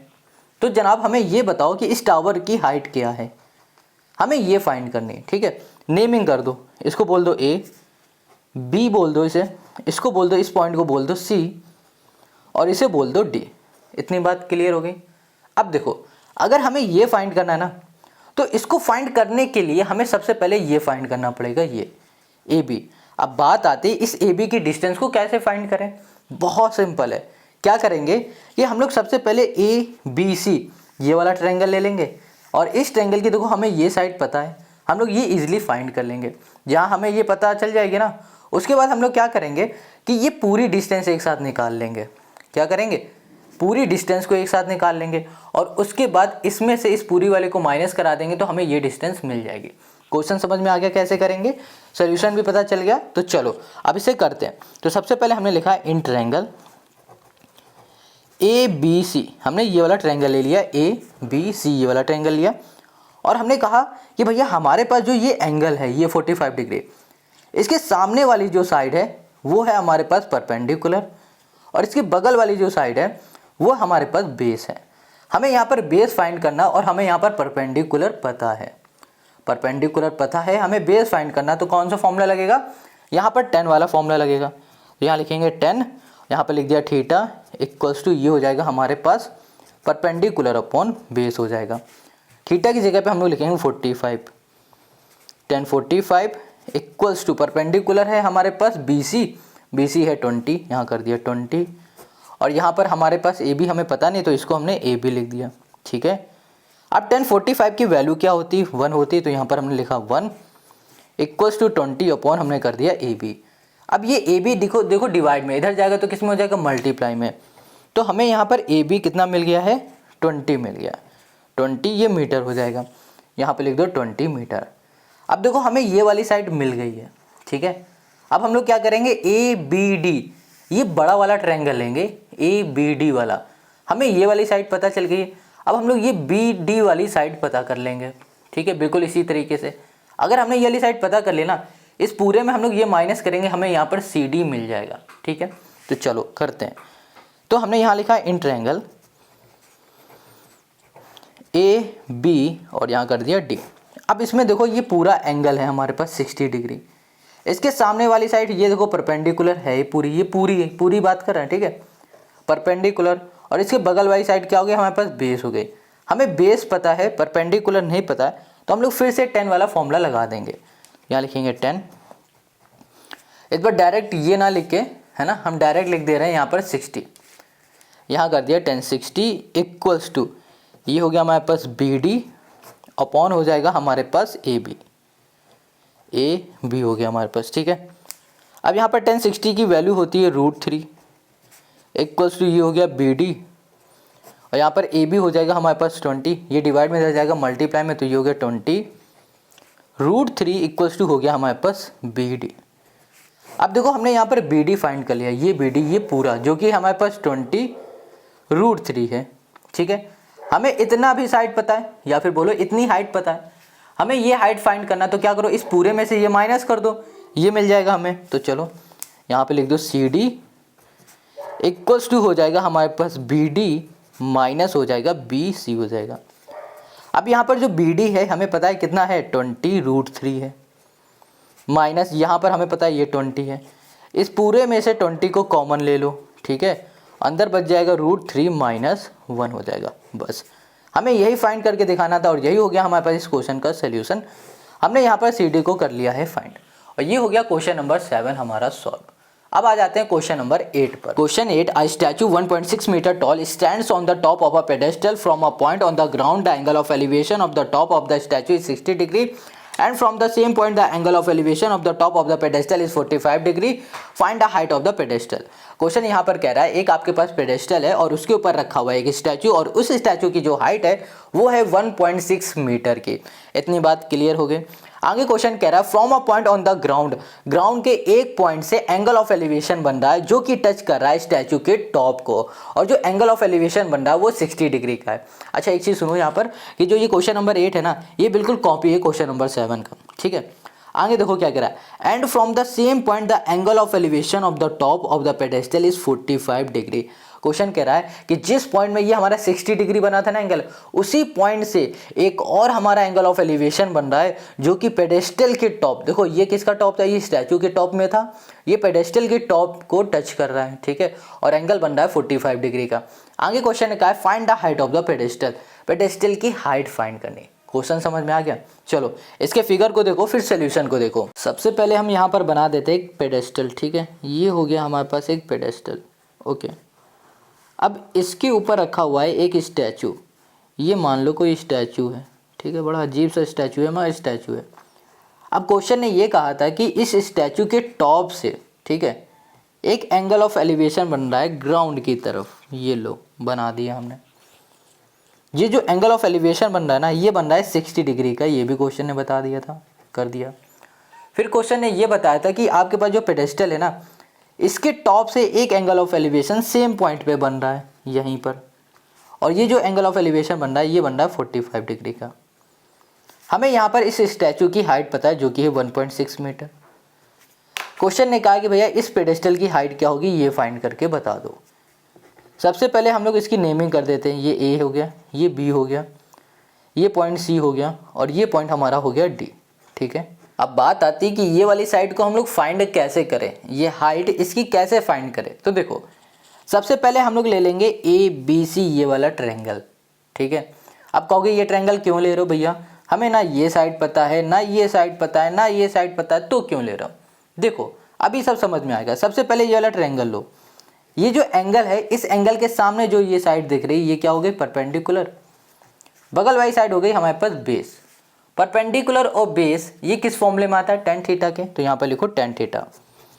सबसे पहले लिखा in triangle A B C, और यहाँ कर दिया हमने tan थीटा, और थीटा की जगह पे ना हमने सीधे 45 डिग्री लिख दिया। इक्वल्स टू ये हो जाएगा हमारे पास बी सी, डिवाइड में आ जाओ ये हो जाएगा हमारे पास ए बी। इतनी बात क्लियर है। tan 45 मतलब क्या होता है 1, इक्वल्स टू ये हो गया B C upon A B. A B यहाँ पर है हमारे पास, डिवाइड में इधर जाएगा मल्टीप्लाई में, तो ए बी इक्वल्स टू हो गया हमारे पास बी सी, और ये हो गया हमारे पास फर्स्ट इक्वेशन। इतनी बात क्लियर हो गई, समझ में आ गया, ठीक है। चलो अब हमने ये देखा कि यहाँ पर जो ए बी ये है ना, ये बराबर है बी सी के, बट कितना है ये नहीं पता। अब क्या करते हैं हम लोग ट्रायंगल ले लेते हैं ए बी डी, ये बड़ा वाला इन ट्रायंगल ए बी, ये हो गया डी। अब हमने देखा कि भैया ये जो एंगल पूरा बन रहा है इसके सामने वाली साइड ये पूरी क्या है, परपेंडिकुलर है, और ये तो बेस है ही, क्योंकि भैया इसके सामने ये परपेंडिकुलर, इसके नीचे वाली साइड बेस होती है हमेशा। तो यहाँ पर फिर से tan का फॉर्मूला लगेगा, और इस बार थीटा की जगह में आएगा 60, क्योंकि एंगल हमारा 60 का है, और ये फॉर्मूला हो जाएगा हमारे पास B D upon A B हो जाएगा। अब यह tan 60 की वैल्यू क्या होती है भैया, √3 लिख दिया। बी डी देखो कैसे बन रहा है, ये पूरा हमारा बी डी है ना, ये कैसे बन रहा है, जब बी सी को ऐड करेंगे सी डी में तब बनेगा हमारा बी डी।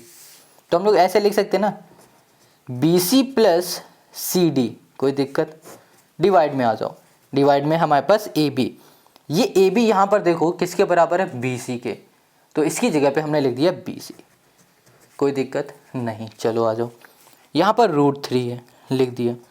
अब ये डिवाइड में इधर आ जाएगा मल्टीप्लाई में, तो हम लोग लिख सकते हैं B C √3 equals to B C plus यहाँ पर है सी डी, सी डी हमें पता है कितना है 1.6 है, यहाँ पर कर दो 1.6 हो गया। यहाँ पर बी सी √3 है, और यहाँ पर बी सी, ये प्लस का इधर आ जाएगा माइनस का, तो हम लिख देंगे B C √3 minus B C equals to 1.6। इन दोनों को ध्यान से देखो, बी सी इधर भी, बी सी इधर भी, बी सी को कॉमन ले लो, और यहाँ पर आ जाएगा √3 माइनस 1 इक्वल्स टू 1 पॉइंट, यहाँ पर हो गया हमारे पास 6 हो गया ये। अब ये देखो किस में दिख रहा है आपको, मल्टीप्लाई में बी सी के साथ, इधर आ जाएगा डिवाइड में, 1.6 डिवाइड में आ गया √3 -1, ये हो गया हमारे पास BC। अब देखो ये आया ना, हमें डिवाइड में कैसे भी करके रूट को हटाना होता है, हमने हर बार बताया। तो यहाँ पर हो जाएगा BC इक्वल्स टू 1.6 डिवाइड में √3 -1। तो इसको डिवाइड से हटाने के लिए ना हम लोगों को ऊपर भी इसी का मल्टीप्लाई करना पड़ेगा, बट माइनस की जगह हमें प्लस करना पड़ेगा। और यहाँ पर आ गया √3 + 1 हो गया। अगर आप इसको कट कर दोगे ना तो फिर से यही आ जाएगा जो पहले से लिखा हुआ है। तो चलो अब इसे सॉल्व करते हैं। तो यहाँ पर आ जाएगा 1.6 √3 प्लस ये हो गया हमारे पास 1 ब्रैकेट में। अब इसको ज़रा ध्यान से देखो, ये आपको दिखेगा a - b और ये आपको दिखेगा a + b। a + b a - b का ये फॉर्मूला हो रहा है। देखो कौन सा, a² - b² का फॉर्मूला होता है a + b और यहाँ पर a - b होता है। ठीक है, इतनी बात समझ में आ गई। ये a + b है, ये a - b है, तो इसकी जगह पे हम लिख सकते हैं √3² माइनस यहाँ पर हो गया 1 का स्क्वायर। इसको ऐसे लिख दो 1.6 यहाँ पर आ गया √3 प्लस ये हो गया हमारे पास 1। अब यहाँ पर √3 है ना, यहाँ पर स्क्वायर लगा हुआ है, इसको सॉल्व करोगे तो यहाँ पर आ जाएगा 3 और 3 - 1 कर दोगे तो यहाँ पर आ जाएगा हमारे पास 2 से इसे हम लोग कैंसिल कर देते हैं। तो यहाँ पर हमें मिल जाएगा 0.8 और यहाँ पर आ जाएगा हमारे पास √3 + 1 और यही हो जाएगा हमारे पास इस क्वेश्चन का सल्यूशन।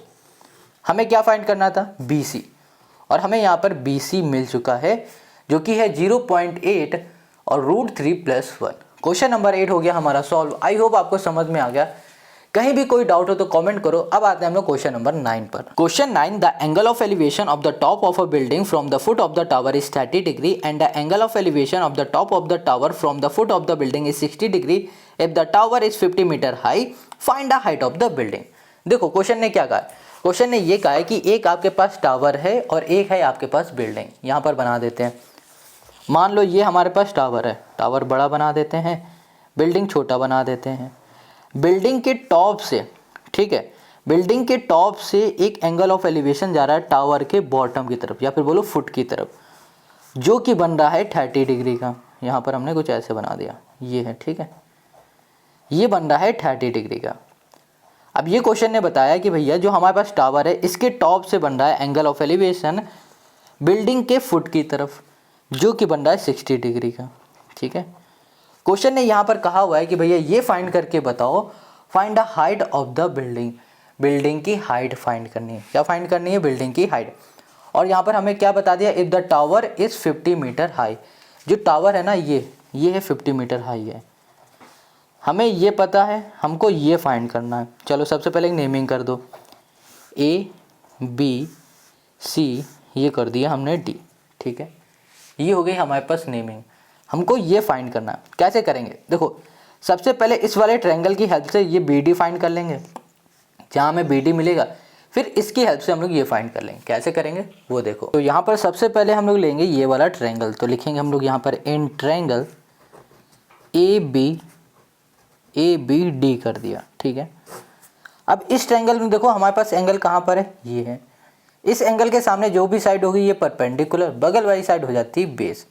परपेंडिकुलर और बेस किस में बनता है भैया, आप कहोगे भैया 10 में, तो यहाँ पर हो गया 10 और एंगल कौन सा है 60 इक्वल्स टू यहाँ पर हो गया AB अपॉन हो गया हमारे पास DB। 10 60 की वैल्यू क्या होती है √3। AB हमें पता है कितना 50 है और यहाँ पर हो गया हमारे पास DB हो गया। ये डिवाइड में इधर चला जाएगा, ये इधर से यहाँ पर आ जाएगा, तो ये हो गया DB इक्वल्स टू 50, ये हो गया हमारे पास √3। इतनी बात क्लियर है। DB हमें पता चल गया ये जो कि है 50 और ये हो गया हमारे पास √3। अब हमें ये वाली साइड पता चल गई ना, तो ये हम लोग ईजिली निकालेंगे कैसे, इस वाले ट्रायंगल को लेके। तो यहाँ लिखेंगे इन ट्रायंगल ये हो गया B, ये हो गया D, ये हो गया हमारे पास C। ठीक है, अब देखो यहाँ पर ये वाला एंगल है, इस एंगल के सामने वाली साइड हो गई हमारे पास परपेंडिकुलर, बगल वाली साइड हो गई बेस। हमें बेस पता है, परपेंडिकुलर नहीं पता, तो फॉर्मूला अच्छा बताओ यहाँ पर कौन सा लगेगा। परपेंडिकुलर और बेस में फॉर्मूला लगता है 10 वाला, ये देखो। तो हमने यहाँ लिखा 10 और यहाँ पर एंगल हमारे पास 30 है और यहाँ कर दिया हमने परपेंडिकुलर जो कि है DC अपॉन है हमारे पास DB। 10 30 इसकी वैल्यू होती है 1/√3 इक्वल्स टू यहाँ कर दिया हमने DC और यहाँ पर है हमारे पास DB जो कि है 50√3 हो गया हमारे पास। ये इधर चला जाएगा तो ये है हमारे पास 1/√3 इंटू यहाँ पर आ जाएगा हमारे पास 50/√3 इक्वल्स टू हो गया हमारे पास DC। ये हो गया हमारे पास 50√3 इंटू √3 मतलब क्या हो गया 3 हो गया इक्वल्स टू हो गया हमारे पास DC। अब इसको सॉल्व करोगे, अगर यहाँ तक लिखना चाहते हो तो इसे सॉल्व ये ऐसे ही छोड़ दो और आगे सॉल्व करना चाहते हो तो इसका आंसर आ जाएगा होल में जो कि होगा 16 2/3। ये हो जाएगा हमारे पास DC। ठीक है, इसको डिवाइड करके देखोगे यही आ जाएगा। तो ये हो गया हमारे पास क्वेश्चन नंबर 9 का सोल्यूशन। आई होप आपको यहाँ पर समझ में आ गया। हमें यही फाइंड करना था और हमने यहाँ पर कर लिया फाइंड। अब आते हैं हम लोग नेक्स्ट क्वेश्चन पर। Question 10 two poles of equal heights are standing opposite each other on other side of the road which is 80 metre wide from a point between them on the road the angles of elevation of the top of the pole are 60 and 30 degree respectively. Find the height of the poles and the distance of the points from the poles. अब देखो यहाँ पर question कह रहा है कि आपके पास दो पोल हैं और वो दोनों ही पोल रोड के अपोजिट साइड लगे हैं। एक इस साइड लगा हुआ है तो दूसरा इस साइड लगा है और उन दोनों के बीच में एक रोड है और रोड के एक पॉइंट पर रोड में एक पॉइंट पे एंगल ऑफ एलिवेशन बन रहा है जो कि है 60 डिग्री का और 30 डिग्री का। आगे क्वेश्चन कह रहा है find the height of the pole. जो पोल है ना उसकी हमें हाइट फाइंड करनी है और and the distance of the point of the pole. Pole से लेकर जो रोड के बीच में एक डिस्टेंस पॉइंट बन रहा है ना उन दोनों पॉइंट के बीच की डिस्टेंस फाइंड करनी है। यहाँ पर क्वेश्चन हल्का फुल्का समझ में आ गया होगा। देखो अभी हम पूरा आपको फिगर से समझाते हैं। मान लो कि एक हमारे पास ये रोड है, ठीक है, ये रोड है। अब रोड के इस साइड यहाँ पर एक पोल ये खड़ा है और दूसरा पोल हमारे पास ये है, ठीक है। अब इस पोल से एक एंगल ऑफ एलिवेशन बन रहा है इस रोड के एक पॉइंट में। इस पॉइंट में मान लो एंगल ऑफ एलिवेशन बना और इस पोल से एक और एंगल ऑफ एलिवेशन बन रहा है, वो भी बन रहा है इस पॉइंट में बन रहा है। ये एंगल ऑफ एलिवेशन बन रहा है 60 डिग्री का और ये एंगल ऑफ एलिवेशन बन रहा है 30 डिग्री का। इतनी बात क्लियर हो गई, ठीक है। इसकी नेमिंग कर दिया हमने A, ये बोल दिया B, C, ये हो गया D। अब क्वेश्चन ने कहा कि भैया ये जो हाइट है ना पोल की ये फाइंड करो दोनों की ही। देखो दोनों की एक जैसी, एक की फाइंड करोगे दूसरी इक्वल हो जाएगी, ठीक है। तो और क्वेश्चन ने कहा है कि भैया ये जो डिस्टेंस दिख रही है ना इस पॉइंट से लेकर इस पोल के बीच की ये फाइंड करो और इस पॉइंट से लेकर इस पोल तक की जो डिस्टेंस है वो फाइंड करो। ये हमें फाइंड करने के लिए क्वेश्चन ने कहा है।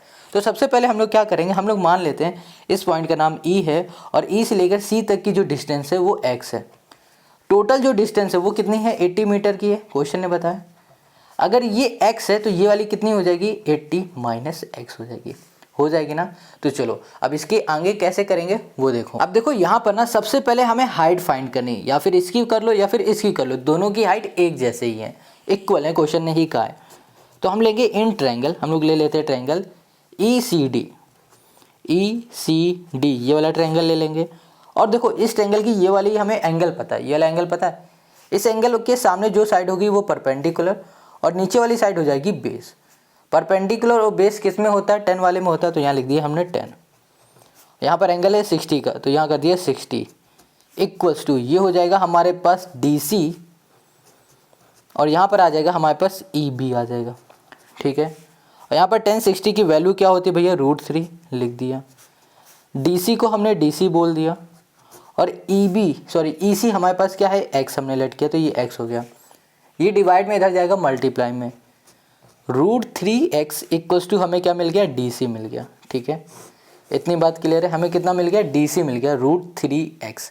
अब कैसे भी करके अगर हमने x की वैल्यू फाइंड कर ली ना तो हमें क्या मिल जाएगा इसकी हाइट मिल जाएगी। अब x की वैल्यू कैसे फाइंड करेंगे, देखो इसके लिए हम लोग आएंगे इन ट्रायंगल ABE में, ABE इस वाले ट्रायंगल में आएंगे, ABE में आ जाते हैं। तो यहाँ पर देखो ये एंगल हमें पता है, इसके सामने वाली साइड क्या हो गई ये परपेंडिकुलर, बगल वाली साइड हो गई बेस। परपेंडिकुलर और बेस किस में बनेगा 10 में, तो यहाँ पे लिखो 10 एंगल है 30 डिग्री का, और यहाँ पर आ जाएगा हमारे पास ए बी, और यहाँ पर आ जाएगा बी ई। टेन 30 डिग्री हमारे पास क्या होता है, ये होता है हमारे पास 1, तो यहाँ कर दिया हमने 1, नहीं 10 30 हो जाएगा 1/√3, 1/√3 कर दिया। और ए बी हमारे पास क्या है, ए बी देखो हमने क्या बताया था, जितनी इसकी डिस्टेंस होगी उतनी इसकी भी होगी, या फिर हाइट बोलो जितनी इसकी होगी उतनी हाइट इसकी भी होगी। तो इसकी हाइट हमें क्या मिली, √3x मिली, तो इसकी भी क्या हो जाएगी, √3x हो जाएगी। तो यहाँ लिख देते हैं √3, यहाँ कर दिया हमने x। अब यहाँ पर हमारे पास क्या है, बी ई है, बी ई हमारे पास क्या है 80x है, सॉरी 80 - x है, तो यहाँ कर दिया हमने 80 - x। क्रॉस मल्टीप्लाई कर दो, इसको इधर भेज दो और इसको इधर भेज दो। यहाँ पर हो गया 80 - x इक्वल्स टू यहाँ पर हो गया हमारे पास √3x इंटू हो गया हमारे पास √3, √3 इंटू √3 मतलब हो जाएगा 3x। यहाँ हो गया हमारे पास 80 माइनस हो गया हमारे पास x हो गया। अब एक काम करो, जो ये x है ना, ये माइनस का इधर भेज दो प्लस का, तो ये हो गया 3x, माइनस की जगह पे हो जाएगा यहाँ पर प्लस, ये माइनस इधर आ जाएगा प्लस, यहाँ पर 80, इसको ऐड करोगे 4x, ये हो गया हमारे पास 80, इसको इससे कैंसिल करो, 4 2 ज़ा 20 हो गया, यहाँ पर आ गया x। हमें x की वैल्यू यहाँ पर क्या मिल गई, 20 मिल गई ना। अब इस x की वैल्यू को उठाओ और यहाँ पर पुट कर दो, तो यहाँ लिखा हमने पुटिंग x इक्वल्स टू 20 कर दिया, ठीक है। अब यहाँ पर लिखा √3 इंटू कर दिया हमने 20 इक्वल्स टू DC कर दिया, ये हो जाएगा हमारे पास 20 √3 इक्वल्स टू DC। हमें यहाँ पर DC मिल गया है, D ये है, C ये, मतलब इसकी हमें हाइट मिल चुकी है जो कि है हमारे पास 20 √3। ये हाइट किसकी है, पोल की। जितनी हाइट इसकी होगी ना उतनी ही इसकी होगी, क्योंकि क्वेश्चन ने कहा है कि दोनों पोल की हाइट इक्वल है, ठीक है। तो हमें हाइट मिल चुकी है। अब हमें क्या करना है, हमें इस पॉइंट से लेकर और इस पोल के पॉइंट तक की डिस्टेंस फाइंड करना है। हमें पता है भैया यहाँ पर इसकी जो डिस्टेंस है ना वो 80 - x है, तो हमें अगर इसकी डिस्टेंस फाइंड करना है तो x की जगह पे अगर हमने 20 पुट कर दिया तो हमें इसकी डिस्टेंस मिल जाएगी। तो चलो यहाँ लिख देते हैं डिस्टेंस ऑफ पोल, इसको हटा देते हैं, यहाँ पर फिर से लिख देते हैं, यहाँ पर हो जाएगा हमारे पास डिस्टेंस ऑफ, यहाँ पर कर दिया पॉइंट, ठीक है। यहाँ पर हो जाएगा हमारे पास 80 - x, और ये हो जाएगा हमारे पास 80, x की जगह पे हमने लिख दिया 20, तो यहाँ पर आ गया हमारे पास 60। इसकी जो डिस्टेंस है ना ये हमारे पास हमें मिल गई 60। अब ये x क्या था हमारे पास, देखो 20 था ना, तो इसकी जो डिस्टेंस हो जाएगी वो 20 हो जाएगी। तो हमने यहाँ पर डिस्टेंस ऑफ पॉइंट हम निकाल लेते हैं, कितनी है हमारे पास, सीधे 20 लिख दिया, ये 20 आ गया, ये 60 आ गया, और हमारे जो पोल है उसकी जो हाइट है वो मिल गई 20 √3। और यही हो गया क्वेश्चन नंबर 10 का हमारा सोल्यूशन। आई होप आपको यहाँ पर समझ में आ गया। अगर कहीं कोई डाउट हो तो कमेंट करके पूछो। अब आते हैं क्वेश्चन नंबर 11 पर। अब यहाँ पर जो क्वेश्चन नंबर 11 है ना, इस क्वेश्चन को पढ़ते ही अगर आपने खुद से इसका फिगर बना लिया बिना इसे देखे हुए, तो भैया आपके लिए ये चैप्टर हलवा बन गया है। अगर नहीं बना पा रहे हो तो भैया प्रैक्टिस करो, फिर हलवा बन जाएगा। तो देखो क्वेश्चन क्या कह रहा है, ये कह रहा है, a TV tower stand vertically on a bank of a canal from a point on the another bank directly opposite to the tower. The angle of elevation of the top of the tower is 60 degree from the another point 20 metre away from the point on the line joining this point to the foot of the tower. The angle of elevation of the top of the tower is 30 degree. Find the height of the tower and the width of the canal. Question ने यहाँ पर कहा है कि भैया एक आपके पास क्या है, टावर है कुछ इस तरीके से, और यहाँ पर एक कैनाल है, और यहाँ पर एक पॉइंट बन रहा है जो कि है 60 डिग्री का। अब इस पॉइंट से ही 20 मीटर दूर एक और पॉइंट बन रहा है जो कि है 30 डिग्री का, ठीक है। ये दोनों ही एंगल ऑफ एलिवेशन है, ये क्वेश्चन ने बताया हुआ है। अब क्वेश्चन ने ये कहा है कि भैया ये बताओ कि जो ये कैनाल है ना इसकी डिस्टेंस कितनी है, और साथ में ये जो आपके पास टावर है ना इसकी हाइट कितनी है। Find the height of the tower and the width of the canal. यहाँ पर इसकी विड्थ बतानी है और हमें इसकी हाइट बतानी है। कैसे फाइंड करेंगे वो देखो। ओके, तो यहाँ पर हमें क्या फाइंड करना है, ए बी, मतलब इस टावर की हाइट फाइंड करना है और इस कैनाल की हमें विड्थ फाइंड करना है, ठीक है।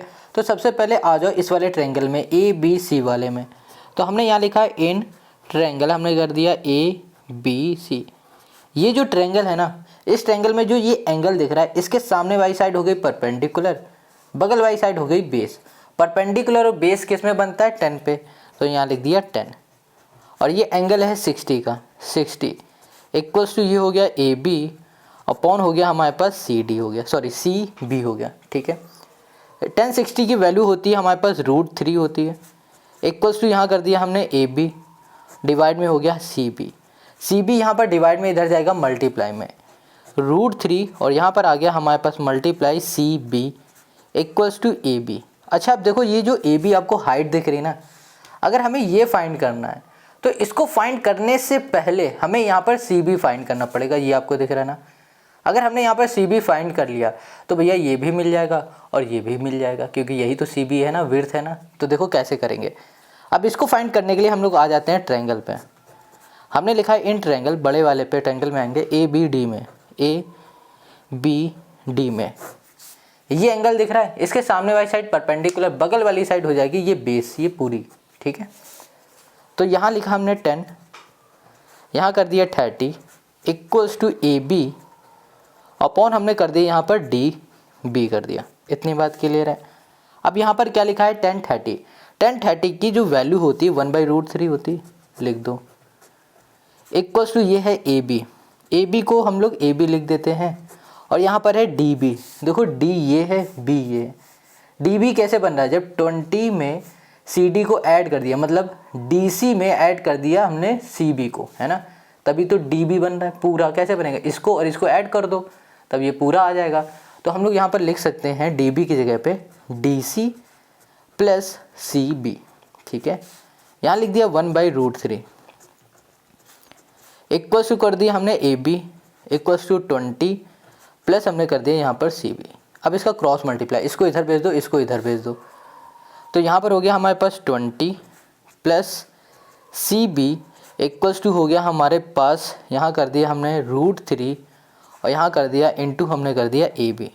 ये हो गया हमारे पास ए बी हमने कर दिया।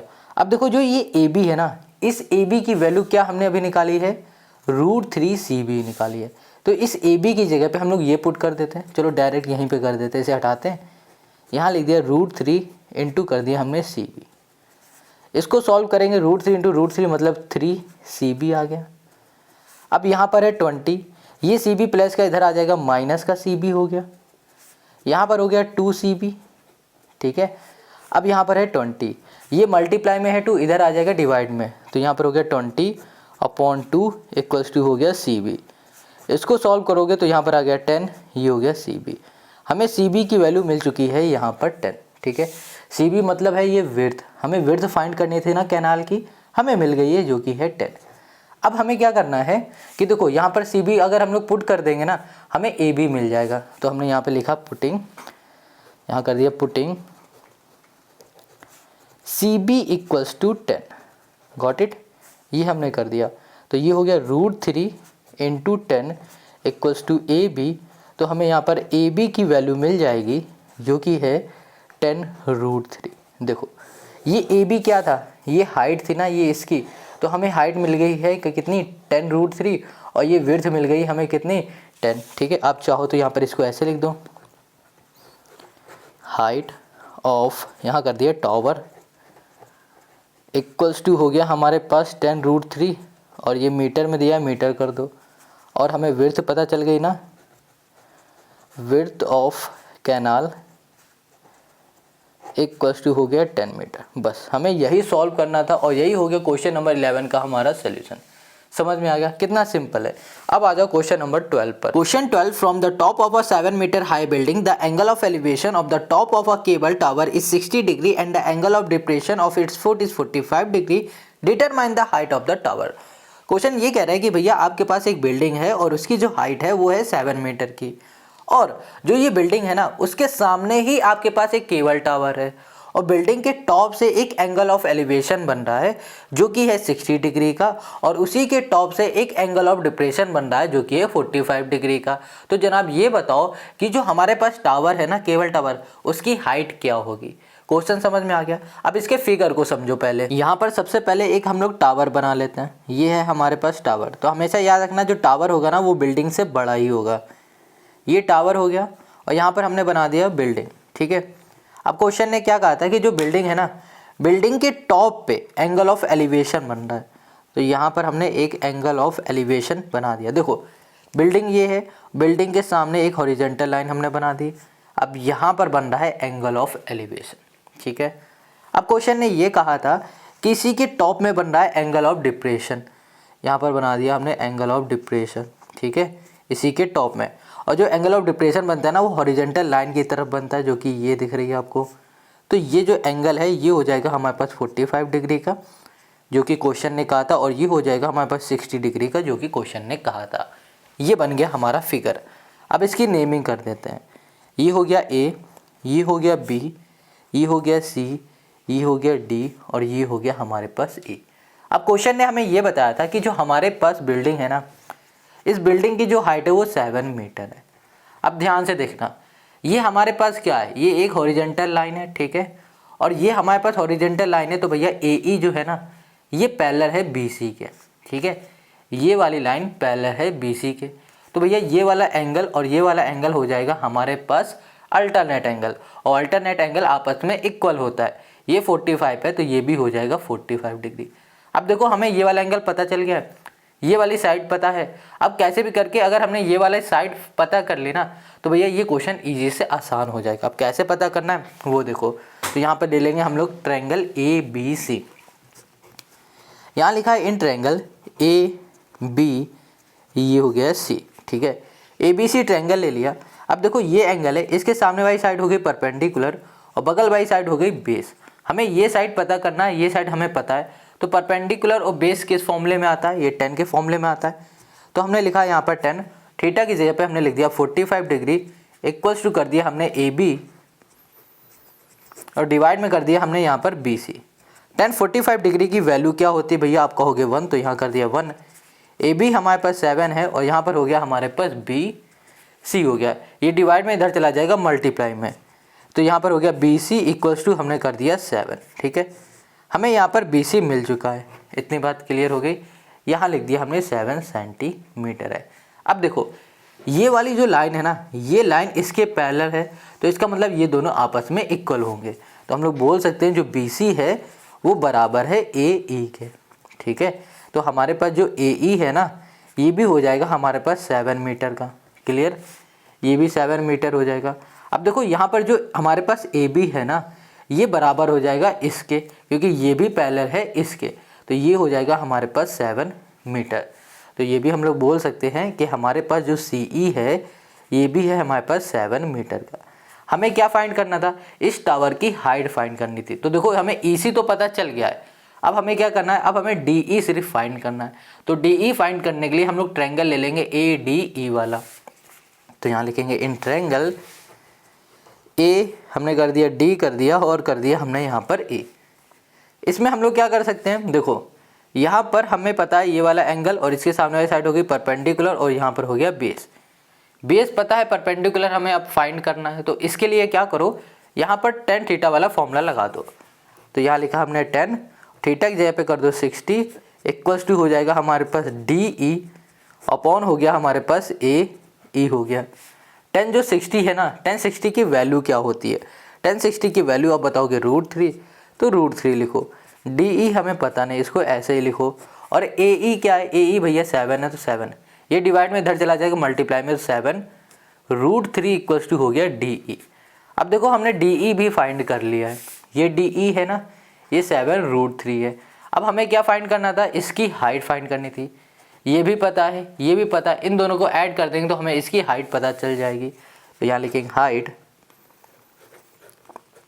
हाइट ऑफ, हमने कर दिया tower, height of tower equals to हो जाएगा हमारे पास 7 √3 प्लस हो गया यहाँ पर 7, दोनों में ही 7 दिख रहा है ना, तो 7 को कॉमन ले लो, अंदर आ जाएगा √3 प्लस 1 और यही हो जाएगा हमारे पास इस क्वेश्चन का सोल्यूशन।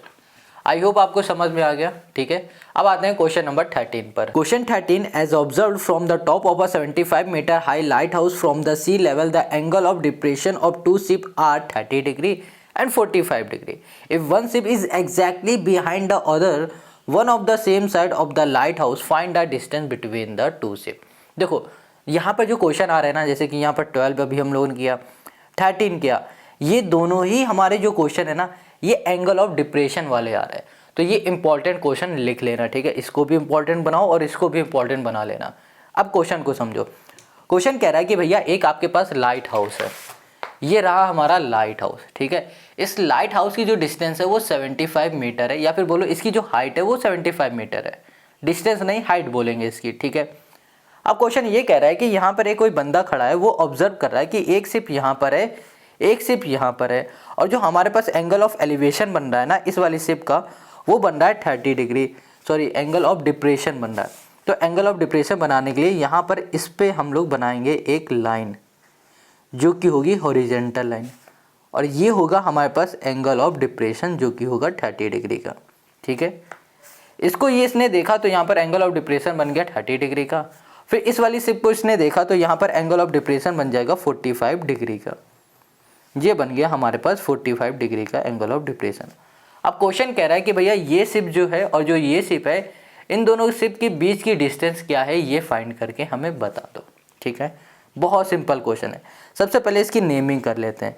इसे बोल दिया ए, ये हो गया हमारे पास बी, ये हो गया हमारे पास सी, और ये हो गया हमारे पास डी। अब हम लोग क्या करेंगे, सबसे पहले हम लोग यहाँ पर सी बी निकाल लेंगे, उसके बाद हम लोग इजीली ये फाइंड करेंगे।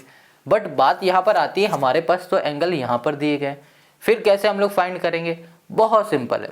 देखो ये जो हॉरिजेंटल लाइन है ना, ये हमारी पैरेलल होगी किसके, डी बी के, ठीक है। ये डी बी के पैरेलल है। अब इसको ध्यान से देखो, ये हमारी लाइन ए डी हो गई ट्रांसवर्सल। अगर ये हमारा 30 डिग्री का है तो ये भी हमारा क्या हो जाएगा 30 डिग्री का अल्टरनेट एंगल, और अगर ये हमारा 45 डिग्री का है तो ये भी हो जाएगा हमारे पास 45 डिग्री अल्टरनेट एंगल।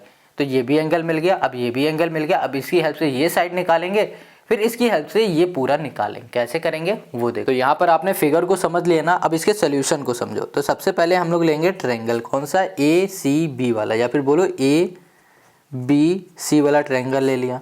हमने देखा ये वाला एंगल है तो इसके सामने वाली साइड हो गई परपेंडिकुलर और बगल वाली साइड हो गई हमारे पास बेस। परपेंडिकुलर और बेस ये किस फॉर्मूले में बनता है, 10 वाले फॉर्मूले में। तो यहाँ लिखा हमने 10, यहाँ पर हो जाएगा 45 डिग्री, ये हो गया 45 डिग्री। परपेंडिकुलर है हमारे पास ए बी अपॉन यहाँ पर हो गया हमारे पास सी बी हो गया। अब ये जो 1045 है ना हमारे पास, इसकी वैल्यू क्या होती है भैया 1 करो। ए बी हमारे पास है, ये हो गया 75, और बी सी हमें पता नहीं तो इसको बी सी लिखो या फिर सी बी लिखो, एक ही बात है। ये हमारे पास डिवाइड में इधर जाएगा मल्टीप्लाई में, तो सी बी हमें यहाँ पर मिल चुका है कितना, सी बी हमें मिल गया 75। Got it. यहाँ पर लिख दिया हमने सी बी इक्वल्स टू 75, तो यहाँ पर हमें 75 मिल चुका है। अब कैसे भी करके हम लोग अगर ये वाली साइड फाइंड कर लेंगे तो हमें आंसर मिल जाएगा। अब इसके लिए आपको लेना पड़ेगा ये बड़ा वाला ट्रायंगल। तो हमने लिखा इन ट्रायंगल ए बी और हमने कर दिया यहाँ पर डी, ठीक है। ये वाला हमारे पास एंगल है तो इसके सामने वाली साइड परपेंडिकुलर और बगल वाली साइड हो गई हमारे पास बेस हो गई। तो हम लोग लिखेंगे 10। देखो परपेंडिकुलर और बेस का कॉम्बिनेशन बन रहा है तो फॉर्मूला हम लोग कौन सा लिखेंगे 10 का। एंगल हमारे पास यहाँ पर 30 है तो यहाँ लिख दिया 30 इक्वल्स टू हो गया हमारे पास ए बी अपॉन हो गया हमारे पास डी बी हो गया। 10 30 इसकी वैल्यू क्या होती है भैया, आप कहोगे 1/√3, बिल्कुल सही है। तो यहाँ पर लिख दिया ए बी की जगह पे यहाँ पर आ जाएगा हमारे पास ए बी की जगह पे आ जाएगा हमारे पास 75, तो यहाँ लिख दिया हमने 75। और यहाँ पर डी बी को ध्यान से देखो, ये पूरा डी बी है, ये कैसे बनेगा जब डी सी में हम लोग ऐड करेंगे सी बी को। तो यहाँ कर दिया हमने डी सी प्लस हमने कर दिया सी बी कर दिया। इतनी बात क्लियर है। यहाँ कर दिया 1/√3 इक्वल्स टू 75। अब इसमें देखो जो सी बी है ना, ये हमें पता है कितना है 75 है, तो सी बी की जगह पे 75 करो, डी सी प्लस कर दो यहाँ पर 75 कर दिया। ये डिवाइड में इधर जाएगा मल्टीप्लाई में, डी सी प्लस हो गया हमारे पास 75 इक्वल्स टू हो गया 75, ये डिवाइड में इधर जाएगा मल्टीप्लाई में, ये हो गया रूट हमारे पास 3 हो गया, ठीक है। ये प्लस का इधर जाएगा माइनस का हो जाएगा 75√3, ये प्लस का इधर जाएगा माइनस का हो गया हमारे पास 75। अब इस पूरे में से 75 को कॉमन ले लो, यहाँ पर आ जाएगा √3 -1 आ जाएगा, और ये हो गया हमारे पास डी सी। क्या हो गया हमारे पास डी सी हो गया। हमें डी सी ही फाइंड करना था ना, क्योंकि डी में एक हमारे पास शिप थी, सी में हमारी दूसरी शिप थी और इन दोनों के बीच की हमें डिस्टेंस फाइंड करनी थी और इन्हीं दोनों के बीच की डिस्टेंस हमें यहाँ पर मिल गई 75√3-1। लिखना चाहो तो लिख दो डिस्टेंस बिटवीन शिप, यहाँ पर हो गया हमारे पास शिप इक्वल्स टू हो गया हमारे पास 75√3-1। बस यही हो गया हमारे पास क्वेश्चन नंबर 13 का हमारा सॉल्यूशन। अब आते हैं क्वेश्चन नंबर 14 पर। क्वेश्चन नंबर 14 को भी आप मोस्ट इंपॉर्टेंट क्वेश्चन मान लेना। यहाँ पर क्वेश्चन 14 कह रहा है 1.2 metre tall girl spot a balloon moving with the wind in a horizontal line at a height of 88.2 metre from the ground. The angle of elevation of the balloon from the eyes of the girl at any instant is 60 degree. After some time the angle of elevation reduce to 30 degree. Find the distance travelled by the balloon during the interval. Question ये कह रहा है कि एक balloon है जो कि हवा में ऊपर उड़ रहा है, ठीक है। उस बैलून को एक लड़की देख रही है और उस लड़की की हाइट है 1.2 मीटर की। अब जो बैलून है वो हवा की वजह से हॉरिजॉन्टल लाइन की तरफ जा रहा है। कहाँ जा रहा है? हॉरिजॉन्टल लाइन मतलब आगे की ओर जा रहा है। अच्छा, ये जो बैलून है ना वो ग्राउंड से 88.2 मीटर ऊपर उड़ रहा है। अब हवा ऐसे चली तो ये इस तरफ को जा रहा है, तो यहाँ पर हमारे पास बैलून आ गया। तो क्वेश्चन ये कह रहा है कि जब ये लड़की ने पहली बार बैलून को देखा तो एंगल ऑफ एलिवेशन बन रहा था 60 डिग्री का उसकी आंखों पे, ठीक है, आंखों के लेवल पे बन रहा था।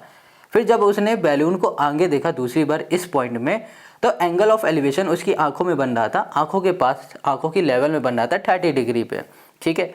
तो क्वेश्चन ये पूछ रहा है कि बताओ इन दोनों के बीच की डिस्टेंस कितनी है। डिस्टेंस यहाँ पर पूछ रहा है।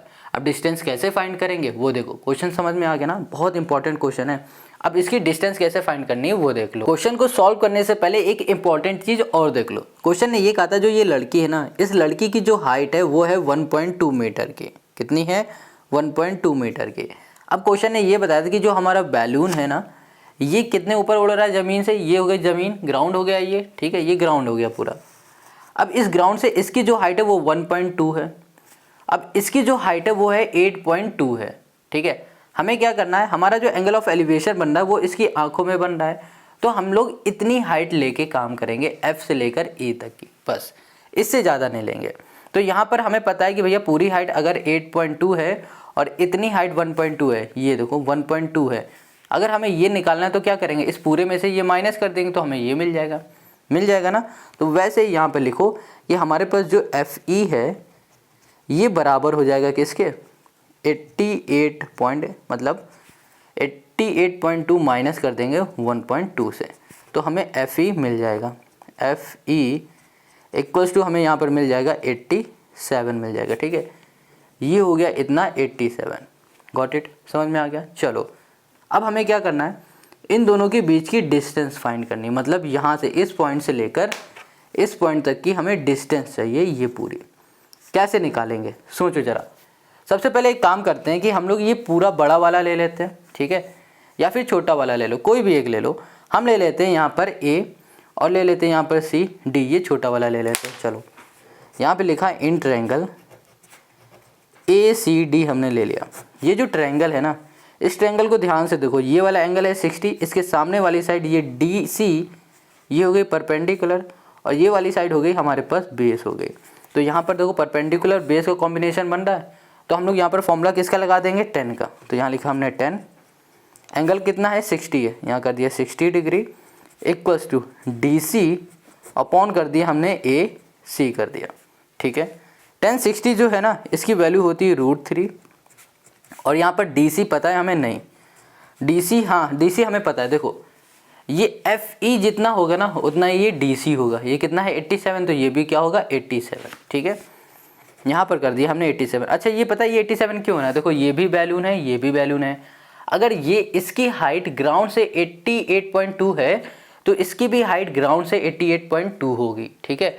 अब हमने इतना डिस्टेंस माइनस कर दिया, इतनी हाइट, तो भैया बची कितनी 87, सेम ये जितनी थी उतनी ये हो गई। समझ में आ गया? चलो तो यहाँ पर आ जाओ, यहाँ पर हो गया हमारे पास AC, इसको इधर भेज दो और इसको इधर भेज दो, तो AC इक्वल्स टू हो जाएगा हमारे पास 87 डिवाइड में आ गया √3।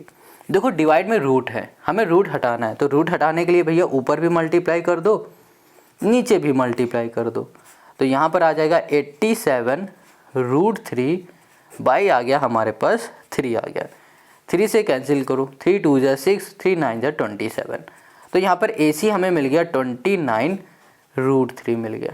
ठीक है, AC हमें क्या मिल गया 29√3 मिल गया।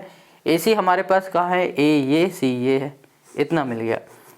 अब हम लोग अगर ये पूरा फाइंड कर लेंगे ना, ये पूरी डिस्टेंस, तो उसमें इस पूरी डिस्टेंस में ये माइनस कर देंगे तो हमें इतनी मिल जाएगी। तो अब ये पूरी फाइंड करने के लिए हम लोग लेंगे ट्रायंगल AFE वाला। तो हमने लिखा, हमने इन ट्रायंगल AFE कर दिया।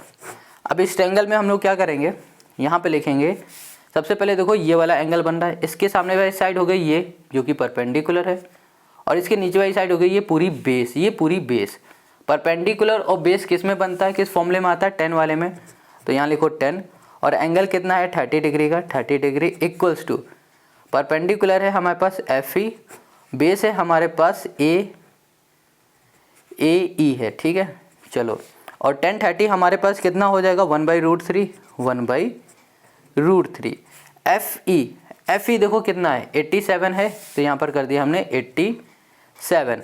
अब AE को ध्यान से देखो, ये है हमारे पास AE कैसे बन रहा है, जब AC में प्लस कर देंगे CE तो ये पूरा AE बन जाएगा। तो हम लोग इसको ऐसे लिख सकते हैं, AC प्लस कर दिया हमने CE। तो देखो यहाँ पर है हमारे पास AC, यहाँ लिखा 1/√3 इक्वल्स टू हमने कर दिया 87। AC हमें पता है कितना है, हमने AC अभी निकाला था 29√3, तो यहाँ लिख दिया हमने 29√3 प्लस हमने कर दिया CE को हमने ऐसे ही लिख दिया। ठीक है, ये डिवाइड में इधर जाएगा मल्टीप्लाई में, 29√3 प्लस ये हो गया हमारे पास CE, ये डिवाइड में इधर जाएगा मल्टीप्लाई में, तो यहाँ पर हो गया इक्वल्स टू 87, यहाँ पर आ गया √3। ठीक है, ये प्लस का है ना, इधर भेज दो माइनस का, तो यहाँ पर आ गया CE इक्वल्स टू 87√3 माइनस 29, यहाँ पर आ गया हमारे पास √3 आ गया। अब इन दोनों को सॉल्व करेंगे तो यहाँ पर आ जाएगा 58√3, और यहाँ पर हो गया हमारे पास M, ये आ गया CE, ये हो गया। तो हमें CE कितना मिल गया 58√3। CE हमारे पास ये था, हमें यही फाइंड करनी थी ना, मतलब इन दोनों बैलून के बीच की डिस्टेंस, जो कि हम लोगों ने फाइंड कर लिए, और यही हो जाएगा हमारे पास इस क्वेश्चन का सलूशन। आई होप आपको यहाँ पर ये समझ में आ गया। अगर कहीं कोई डाउट हो तो कमेंट करके ज़रूर पूछो। अब हम लोग आते हैं नेक्स्ट क्वेश्चन पर। Question 15, a state highway leads to the foot of a tower, a man standing at the top of the tower observe a car at angle of depression of 30 degree. देखो इस वाले question में भी angle of depression बन रहा है, वो भी बन रहा है 30 डिग्री का, और आगे कह रहा है which is approaching the foot of the tower with a uniform speed 6 seconds later. The angle of depression of the car is found to be 60 degree. Find the time taken by the car to reach the foot of the tower from this point. देखो question क्या कह रहा है कि भैया एक हमारे पास tower है और उस टावर में एक आदमी चढ़ा हुआ है। ध्यान से देखना इस क्वेश्चन को, ये हमारा टावर है, इस टावर में इस पॉइंट में एक आदमी चढ़ा हुआ है और यहाँ पर एक कार है। इसने इस कार को ऑब्जर्व किया और 6 सेकंड बाद ये कार यहाँ पहुँच गई। तो क्वेश्चन ये कह रहा है कि भैया ये बताओ यहाँ से लेकर यहाँ तक पहुँचने में उसे कितना टाइम लगा है, ये फाइंड करके बताओ। ठीक है, क्वेश्चन समझ में आ गया। चलो अब क्वेश्चन ने क्या कहा था, जिस पॉइंट में ये हमारा बंदा खड़ा है यहाँ पर बन रहा है एंगल ऑफ डिप्रेशन। तो यहाँ पर सबसे पहले एक हॉरिजेंटल हमने लाइन खुद से खींच दी। अब एंगल ऑफ जो डिप्रेशन बन रहा है वो बन रहा है 30 डिग्री और हमारा बन रहा है 60 डिग्री का। तो ये हो जाएगा हमारे पास 30 डिग्री, ठीक है, और ये हो जाएगा, ये बड़ा वाला हमारा हो जाएगा 60 डिग्री का, ये 60 डिग्री का हो जाएगा। अब देखो ये हमारे पास हॉरिजेंटल लाइन है और ये हमारे पास जो DB है, ये दोनों आपस में पैरेलल होंगी, और ये जो हमारे पास DA है ये ट्रांसवर्सल लाइन है। अब ये ट्रांसवर्सल लाइन है तो हमारा ये एंगल और ये वाला एंगल आपस में हो जाएगा अल्टरनेट एंगल, और अल्टरनेट एंगल हमारा आपस में हो जाएंगे इक्वल। तो ये 30 है तो ये भी 30 हो जाएगा, ये 60 है तो ये भी हमारा क्या हो जाएगा 60 हो जाएगा। ठीक है, अब देखो अब यहाँ पर हमें इसकी डिस्टेंस पता है, हमें ये नहीं पता है, हमें ये फाइंड करना है, और साथ में अगर हमने यहाँ पर ये हाइट फाइंड कर ली ना कैसे भी करके, तो ये इजीली हम लोग फाइंड कर लेंगे। अब बात आती है कैसे करेंगे, तो उसके लिए हम लोग लेंगे यहाँ पर ट्रायंगल। तो हमने यहाँ लिखा इन ट्रायंगल ABC, ये वाला हमने ट्रायंगल ले लिया। तो देखो ये हमारे पास एंगल है, इसके सामने वाली साइड हो गई परपेंडिकुलर और बगल वाली साइड हो गई बेस। परपेंडिकुलर और बेस बन रहा है, इसका मतलब हो जाएगा यहाँ पर 10 का फॉर्मूला लगेगा। तो यहाँ लिखा 10, एंगल है हमारे पास 60, तो यहाँ लिख दिया 60। परपेंडिकुलर हमारे पास साइड है ए बी और बेस वाली साइड है हमारे पास सी बी है। 10 जो 60 है ना, इसकी वैल्यू होती है √3 हो गई।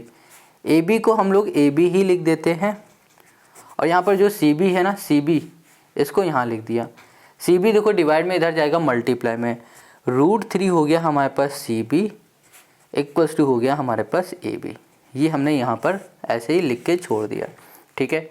अब लेंगे ये बड़ा वाला ट्रायंगल, हमने यहाँ लिखा इन ट्रायंगल हमने कर दिया ए डी बी कर दिया। अब इस ट्रायंगल में देखो ये एंगल है, इसके सामने वाली साइड ये हो गई हमारी परपेंडिकुलर और ये पूरी जो नीचे वाली साइड है ये हो गई हमारे पास बेस, ये पूरी साइड, ठीक है। तो देखो परपेंडिकुलर और बेस का कॉम्बिनेशन बन रहा है, तो फॉर्मूला कौन सा लगेगा, 10 वाला फिर से। तो यहाँ लिखा 10 और यहाँ पर आ गया 30 डिग्री इक्वल्स टू हो गया हमारे पास ए बी और डिवाइड में आ गया हमारे पास डी बी आ गया। अब जो ये 10 30 है ना, इसकी वैल्यू क्या हो जाएगी, ये हो जाएगी 1/√3 हो गई। अब जो ए बी है ना, ए बी हमारे पास कितना है, √3 सी बी। देखो ए बी हमने क्या निकाला था, √3 सी बी, तो हमने लिख दिया √3, यहाँ कर दिया हमने सी बी और डिवाइड में आ जाओ और यहाँ पर है हमारे पास क्या, डी सी, तो यहाँ लिख दिया हमने डी, ये हो गया हमारे पास सी। अच्छा एक चीज़ देखो, जो ये डी सी है, एक मिनट, ये जो डी बी है, डी सी नहीं है ये डी बी है। ये जो डी बी है ये कैसे बनेगा, ये पूरी लाइन कैसे मिल रही है, जब डी सी में सी बी को ऐड करेंगे तब, इसको और इसको ऐड कर देंगे ये पूरा हो जाएगा। तो डी बी की जगह पे हम लोग लिख सकते हैं D C plus C B, ठीक है, समझ में आ गया। अब हमें यहाँ पर डी सी पता है क्या है, 6 है, तो यहाँ लिखा हमने 1/√3 इक्वल्स टू हो गया √3 और यहाँ पर लिखा हमने सी बी और डिवाइड में आ जाओ, ये हो जाएगा हमारे पास डी सी की जगह पे 6 प्लस हमने कर दिया सी बी। ये डिवाइड में इधर भेज दो मल्टीप्लाई में, ये डिवाइड में इधर भेज दो मल्टीप्लाई में। यहाँ पर आ गया 6 प्लस हो गया हमारे पास सी बी इक्वल्स टू हो गया √3, ये हमारे पास सी बी इंटू हो गया हमारे पास √3, ठीक है। √3 इंटू √3 हमारे पास हो जाएगा 3 और यहाँ पर आ गया हमारे पास सी बी। ये सी बी प्लस का इधर आ जाएगा माइनस का सी बी हो गया। यहाँ पर है हमारे पास 6 इक्वल्स टू 2 सी बी हो गया, ठीक है। 2 से ये कैंसिल हो गया तो यहाँ पर आ गया 3 सी बी। हमें यहाँ पर सी बी ही फाइंड करना था, देखो ये सी बी फाइंड करना था ना, और हमने यही सी बी को कर लिया है फाइंड। तो हम लोग बोल सकते हैं कि भैया जो डिस्टेंस थी ना, वो उसने कितने सेकंड में, 3 मिनट में बोलो या फिर इतने टाइम पे, 3 सेकंड पे इसने कवर कर ली, ठीक है। तो यही हो गया क्वेश्चन नंबर हमारे पास 15 का आंसर। आई होप आपको सारे क्वेश्चन यहाँ पर समझ में आ गए, पूरी एक्सरसाइज 9.1 आपको समझ में आ गई। अगर कहीं भी कोई डाउट हो कमेंट करो या फिर इंस्टाग्राम में मैसेज कर दिया करो। अब हम लोग मिलेंगे नेक्स्ट वीडियो में, और नेक्स्ट वीडियो में आपको मिलने वाला है चैप्टर 10 जिसका नाम है सर्कल। तो मिलते हैं नेक्स्ट वीडियो में, tata bye bye, take care.